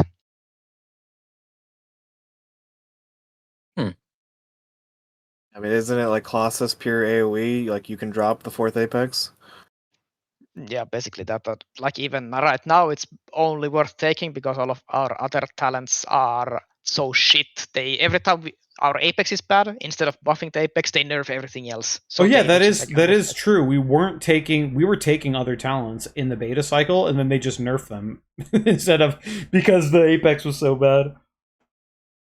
Yeah, and instead of introducing fun talents or making the Apex better, we end up with a dead node called efficiency and brute force, right? And then we had Master Tactician was cool as shit, but then they nerfed the shit out of that because who the fuck wants arms to have fun and resets, right? Sure. It's like he come in with a loaded gun. He was fucking ready for this. Bro, you don't know how I was sitting in the darkness for I don't know how long. It might have been like an hour, man. Imagine cooking the Apex. Because I thought you had to leave or something, but you never left the call. So I was like, maybe something happened, but yeah, something did happen, bro. I did visit outside to go stare at the firefighters lifting the tree up, but I mean, we were very lucky that the Apex was even changed towards the end of the alpha cycle, beta cycle. Yeah, it only took 3 manifestos to write and send to Blizzard directly, and fucking 1 mail bomb as well. 3 angry posts from Archie telling them that we're only running 1 point in the Apex. It's okay though. Druid doesn't run any though. In fair, was it Guardian? It's fine. Now if they can only take Cone's legendary idea of just put the 4-piece or the tier set on 4th Apex, give us a CS extension. Well, that's the thing that they've never done for Warrior. Anytime we get a tier set that we like, we just don't get it. And then Havoc DH gets the auto throw glaive and it's in the tree before the next patch even comes out. Like any of our I think good that's tree the never bullshit become we have. like how Slayer didn't get the Mana Forge tier set and one of those 3 extra new talents as a potential like AoE survivor. Maybe because they thought Rampaging Ruin was going to be good enough, but like how we just never got that? Like I don't know. I don't get it. Yeah, because they'd rather give us dog shit ones, like fucking Spear Bastion. So Yeah, fuck those. But also one thing I have, like every time any warrior change is brought up and talked about, like even the smallest change to any kind of warrior that requires talent rework or anything, like the only thing they can do inside an expansion for a warrior is shuffle around our talent tree, and that's it. And then if it requires like code change for something to work completely differently, it's called like we need an expansion level change. Meanwhile, we can have Unholy DK get 6 new abilities with a 0.5 cycle, right? So I find it's super dumb how it works. Yep. Yo. Is this the end? Have we spoken the words we wish to speak? Yep. Yeah, I mean, I'm running out of voice here, so. Anyone going on another 1 hour tangent on something else? Well, I think I tried to like wrap it up a little bit around the like 2-ish hour mark, and then we just kept going for another 40 minutes. But it let Wally get back. Keep going, but so I think we got everything out that's important. Yeah, we've talked about a lot of it. There's probably some things we've missed. I mean, we touched on it. We touched on it a little bit, but like how fucked up it is to try and gear a character this season with the bonus roll situation. Like we touched on. Yeah, that'll be fun. But I'm sure there will be something that comes out that'll be like, oh shit, this is tech that no one discovered, and I'm sure that'll be if they just release a patch note before we get bonus rolls before next week that just says, hey guys, if you take an item out of your vault and it's from that tier of content, like a heroic item out of your vault, and it removes it from the table, that's it. That's all we need. That's all we need. Because it's effectively you're still excited for the vault, but you can still take the bonus roll if the stuff is bad, right? But with how it is now, always bad. It's always bad to take out of the vault. The fact that they haven't gone for that simple solution, you just know that there's something fucked up in the code that just absolutely does not allow them to do that. There is spaghetti all over the floor out of some guy's pocket trying to figure out how to fix that shit. They could also just make it so that you get a bonus roll even if you loot an item out of the vault. Like that would also solve half the issues. But you should just get one every week passively. How about that? Like that would also just fix everything. I mean, their idea was like, oh, we want like if you get really good on like a vaults, like you have this backup reroll token, but like yeah, it makes sense, right? But because like socket always never felt good. The issue is they also need to reduce crafting costs. I don't care about the cost. I'm just bored of crafting the same fucking thing every single tier. Well, guess what? Weapon time. Like if we look at Ulatech and it's pure single target, like literally, if Arms gets a decent sized nerf and Fury is underplayed because everyone's playing Arms because the community perception is Fury is dead and Arms is bad and Arms is good, and Arms gets a nerf and Fury doesn't get touched, then crafting the weapon is the correct thing to do. So like waiting till you get patch notes is probably going to be the best thing you can do to craft. Is just to wait and see if they nerf the fuck out Arms. Like, yeah, true. Wait for Race to World first to finish first. Yeah. Yeah. Well, if you have time. I mean, I guess it's only 2 weeks roughly, but GMs aren't gonna just let you sit there with. Well, we will get tuning at the end of the week, and if Arms gets shot at the end of the week and Fury doesn't get touched, then like, well, I mean, you're not going to be a 2-target king as Fury, but you're gonna pipe the fuck out of whatever you're hitting. Like, you know what I mean? Yeah, Arms. I mean, the only fight the arms is really gonna dominate is Twin Fangs and second to last boss. Like it's just gonna pipe those bosses compared to the other classes, but hopefully Liquid won't get there before Friday. I think the specs 2 target just needs to be tuned down a little. Maybe not a little, a lot. I mean, you could just straight up Yeah, but if depending on the percentage of like, you could just make sweeping strikes passive, nerf its percent, and then buff the single target a little bit, and then it's fine. Yeah, I need to This do is, some I feel like talent them- that makes sweep target one more, so you get 3 targets total. we'll have to see the difference. But if it's like in raid, because obviously buffs has happened since then, so maybe other classes are also strong at 2 target. But Frost Mage is gonna be pretty strong too.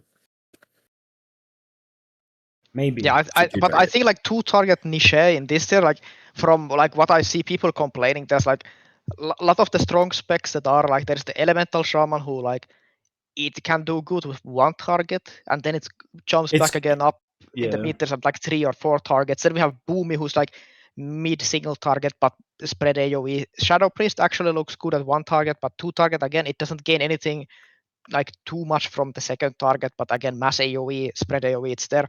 Like I think honestly like 2 target arms will be like goat at this tier. Like we will see on the 2 target bosses that arms will just gap the entire raid. I just don't want to get hunted.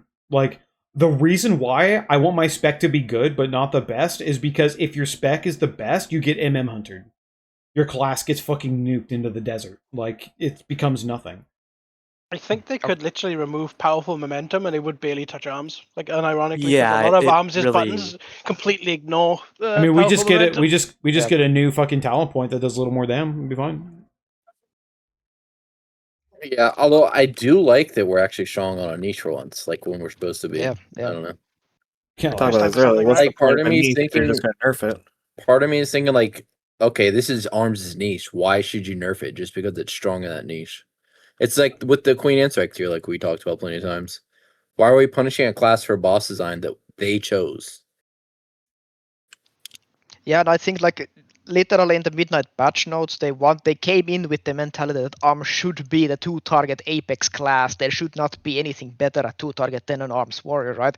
So it would make complete like sense that they keep like arms where it is right now. Like let it shine in those 2 target fights, and I don't care if Fury gets played everywhere else. Like that's how it should be. You get that you have a 2 target spec, you have the apex spec for that fight design. You pick it, you play it, and it just fucking dumpsters everything else. Mage has it with Yeah, I Frost mean- Mage, and Frost just it does it better, right? Arm should be let it do its thing, like make it do equal damage to Frost Mage as well. But I don't care. Just let us be the apex spec that they want us to be. because like in the patch notes, like I'll even show it on screen, word for word from the developer's mouth. Slayer's been overperforming for both specs due to a bug causing Executioner to provide double value, which was recently hotfixed. This fix has brought ARM's overall performance down into our intended range. But we're happy where Fury has been, so their baseline damage has been increased below to compensate for this fix. So ARMS is literally, based on what the developer said, intended where they want it to be. Exactly where they want it to be, right? That's their intended range of damage. So if we get shot into the sun because Warcraft log says, wow, look at the boss damage, fuck, man. Like, come on. It's gonna be a really funny moment. That's all I can say. Yeah. Well, I mean, But unless I just have a bad feeling because like everything else they have said, like design philosophy wise, every other spec has gone towards that direction, but arms just goes backwards, right? Like they said, oh, we want less cooldowns and less desyncing and more simplicity. Every other spec, if they had unnecessary CDs removed, CDs that did nothing or were boring were removed or baked into everything else. Meanwhile, arms, we just got everything back that we lost. Okay, sure, we got rid of Thunderous Roar, but I actually like that cooldown over like what we have right now. Like I would have wanted to keep that. I actually think arms is very strong, but I don't think it'll outshine any specs the first week. And that's due to the fact well, wait, let me word this. I think it'll outshine specs the first week because our tier set, we're not relying on it. So like a lot of other classes, their power is coming from their tier set. Yeah, I agree. Like our tier set is Like- what, like 3%? But the increase? last Like, if you time just that compare- happened, we got shot in the fucking head. Like, look at Devour. Like, Devour literally can't play its new talent until it gets the 4 set.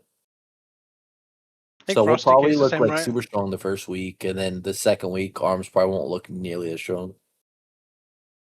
Yeah, I think like arms will shine definitely on the first week and in race to world first, but I think like after like a second week we will just get outscaled in the terms that like Fury eventually got outscaled in like Nerubar Palace on Rashanan and shit like that. Like okay, it was nerfed as well, but still it got like gear outscaled. It didn't need its tier to do its shit, right?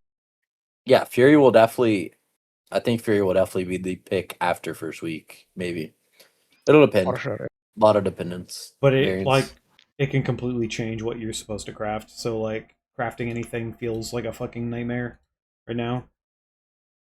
Yeah, like honestly, like if you're not a diehard arms, so you're not like me, you will probably hold your crests to wait for tuning on the coming reset, right? Because everyone is expecting arms nerfs, and Fury just looks so good, and with how OP the weapon embellishment is for Fury specifically, I think like just holding on to your sparks until you hit the mythic wall is the play, because instead, like in case you need to respec to Fury, because then you're just fucked if you don't have a second crafted weapon for Fury, right?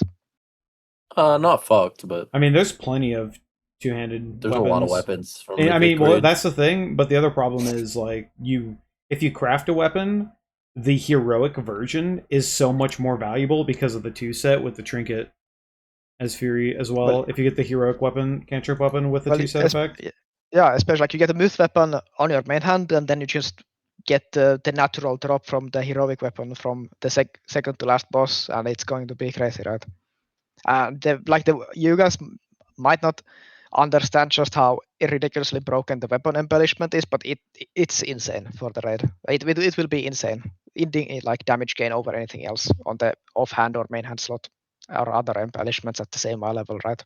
What you'd probably end Yeah. up doing is wearing the crafted weapon main hand, the cantrip weapon offhand at heroic, or if you roll it, the mythic, and then you just wearing guillotine the whole time until you get the 9 out of 6 variant, and then you swap hands. Let's not forget how like that crafting a main hand weapon for Fury, you will save a shitload of crests as well. Yep, I mean it's been the same way every tier. Well, actually, I don't know how many crests it'll save with the 9 out of 6. I'm trying to think. How many crests do you have to spend?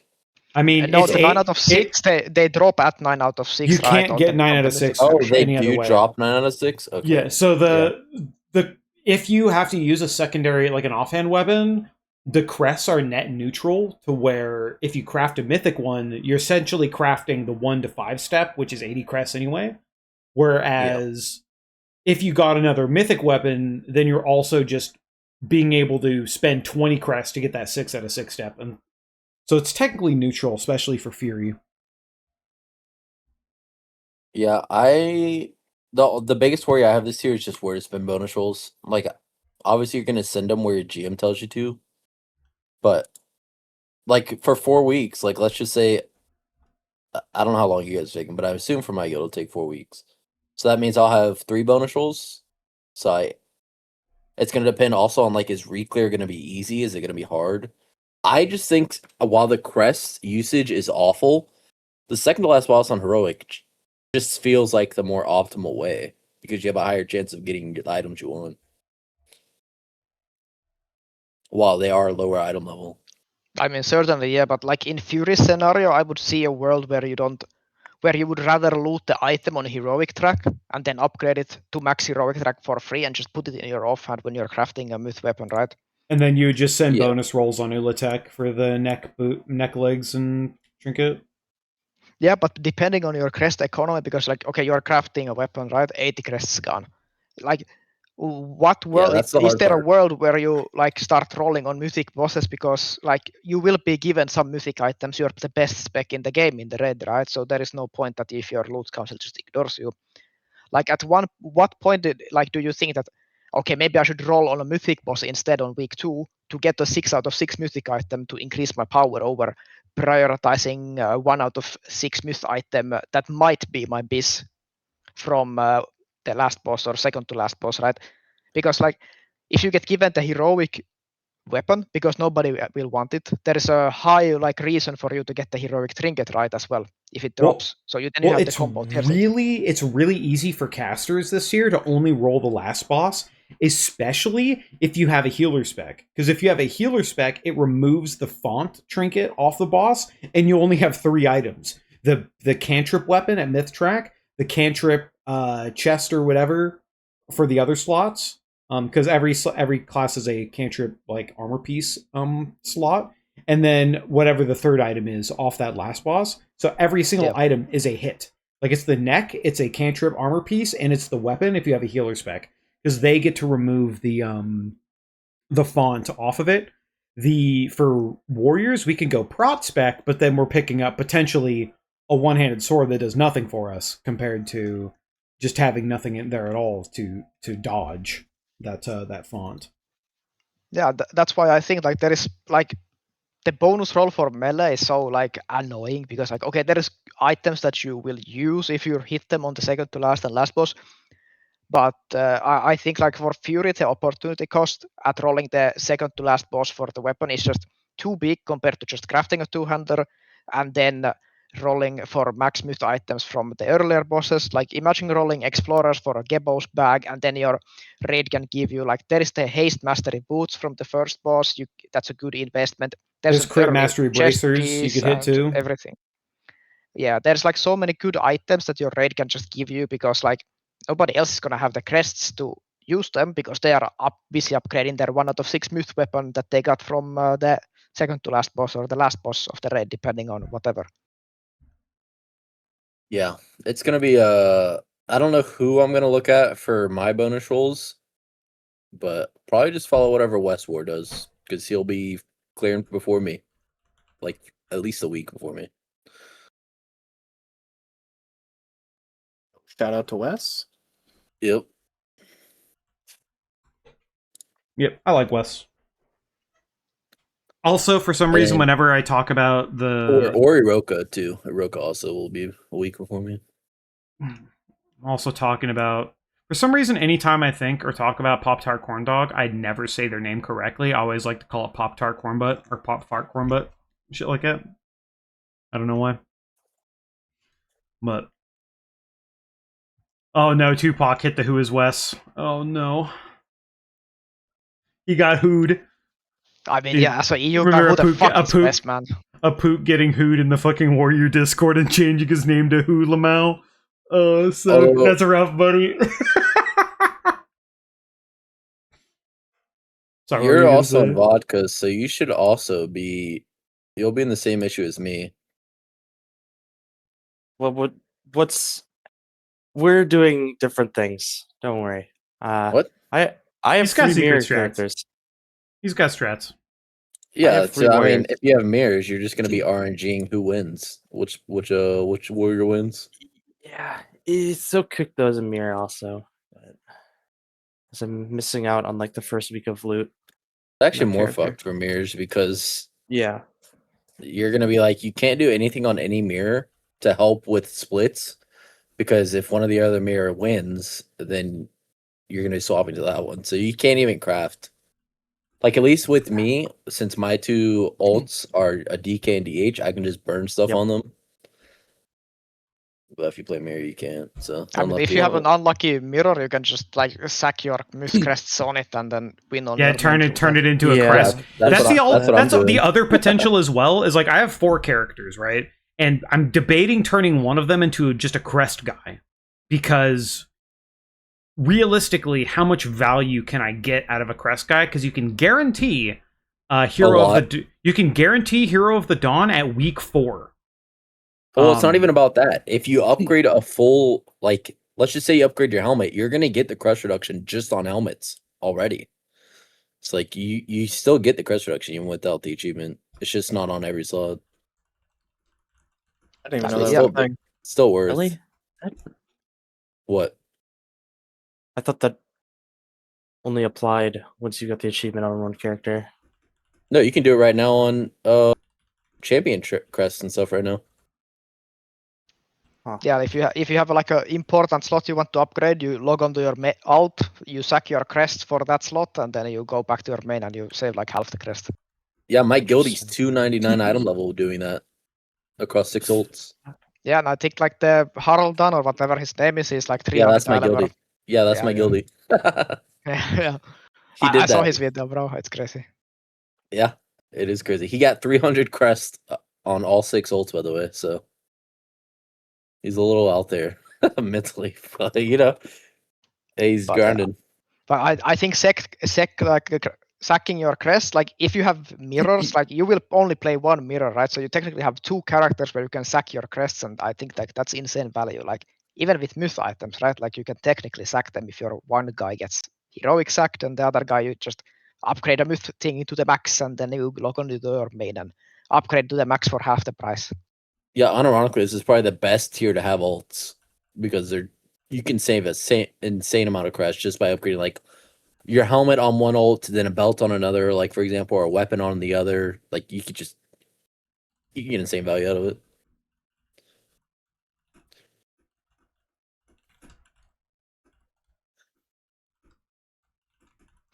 Did you guys go over any like predictions of like what kind of Fury versus No, Arms is this for most actually. players? Well, we talked about First it a what? little bit. We talked about like what boss is probably potentially good Oh, yeah. for what, because Fury does have a lot of potential on some of the bosses. Because I mean, the other thing too is like it's all about Ulatek, right? It's all about Ulatek, and if Ulatek does not have a 2-target niche, and Fury could be really the play on that boss, which we'll be able to see once we actually kind of see the heroic encounter on reset, and then we can make a decision from there. But Arms, I think, has just been, at least in the community wise, very looking very good. It was also very good last season, so it has like some ramp up coming into this one. But Fury's tuning is already very high, and its potential is very significant in this tier. Most people are probably just looking at Arms, but I do think Fury has a significant amount of potential, especially if Ulatek is a mainly one target encounter. I have no clue if this is true. My tank could just be making shit up. But my tank said that the tail, you can also hit the tail while hitting the main boss. It probably depends on where it spawns, but the tail does get. But the No. tail. He wasn't talking about for melee. Sorry, I should have clarified. It's not melee can't hit it, but apparently range can. Yeah, because it depends on where it spawns in the boss arena. It is, I guess, it's possible that they might be somewhat close together, but realistically, I think the tail spawns on the back part of the platform, and then the boss is in the front part. Yeah, so it's probably Fury fight. But who knows? Maybe like that's the problem. You get into Mythic, and then when the heart spawns, it summons an ad that's doing bullshit the whole time that you have to kill while killing the heart. Like 2 targets shows right back up. Like who fucking knows? It is also, I did forget that line where it says all aspects of Ultech are damageable. If that means it's a 5-target cleave at the end, then I think Arms just gets insane value out of that.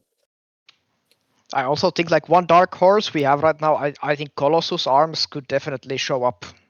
Like no joke. Yeah, At least Khazix on is a Twin big Flames. fan of that. With how far behind it is, if it gets a tuning pass, like who knows what could happen with that thing. Yeah, but It like it's depends on only the pure burst single window, right? target. Like if you're pure, like if you get to have like 90% uptime on 2 targets, like I honestly think, and if you have like some important target that needs to die, I honestly think that Colossus will be the better play, right? And especially if there is something that you can hit during the hard phase on the last boss, I honestly think that you just Colossus Smash demolish into the heart, it blows up in the damage amp, and then you get everything back because you just have a random secondary target that grants you more CM stacks. You're not wrong, but then you have to play Colossus. I mean, if it's better, it's better, dog. I am unfortunately think that you are definitely playing Colossus on boss 6. 100%. On What's two, boss on 6? two, is that 2 snake? It's, I think it's 2 snake. Twin Fangs, yeah. Maybe. It seems very close, and it's far tankier. So Yeah, for progression, like you have so much more extra DR. yeah. thing with arms on it will take too. If there's like consistent 5 targets, like it's very easy to pick up fob and just add that in. That's like nice to have in that situation. Yeah. Can also work on that boss, so but it's probably gonna be hard to play around. And I mean, if Fob gets picked up for like Colossus on any fight, it completely changes the specs damage profile, because right now, like I push the APL into being more execute specific, like Slayer style 2-target. But if it has to pick up Fob, it will look rough on that scenario. Like then it will just be a Mythic Plus spec at that point. Like we are gonna see on like first boss Void Spire the copy of that what happened. Like you will dare to fuck the ads and then you just chill until the next set of ads comes up.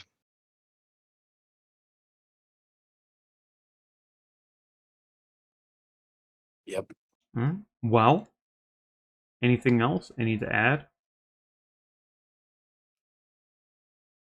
I think that's it. It appears. I mean, I didn't know what to expect, but 3 hours is pretty good. Yeah, we managed to stretch that out an extra hour. Well, like Yeah. I think Walhe coming back refreshed us a little bit because he had some extra stuff to add. I mean, I can make this 4 hours if I start talking about Colossus and all the talent choices and how the like arms talent tree in general, how shit it is and everything like that. Already But done that, Chief. Hmm? Already done that.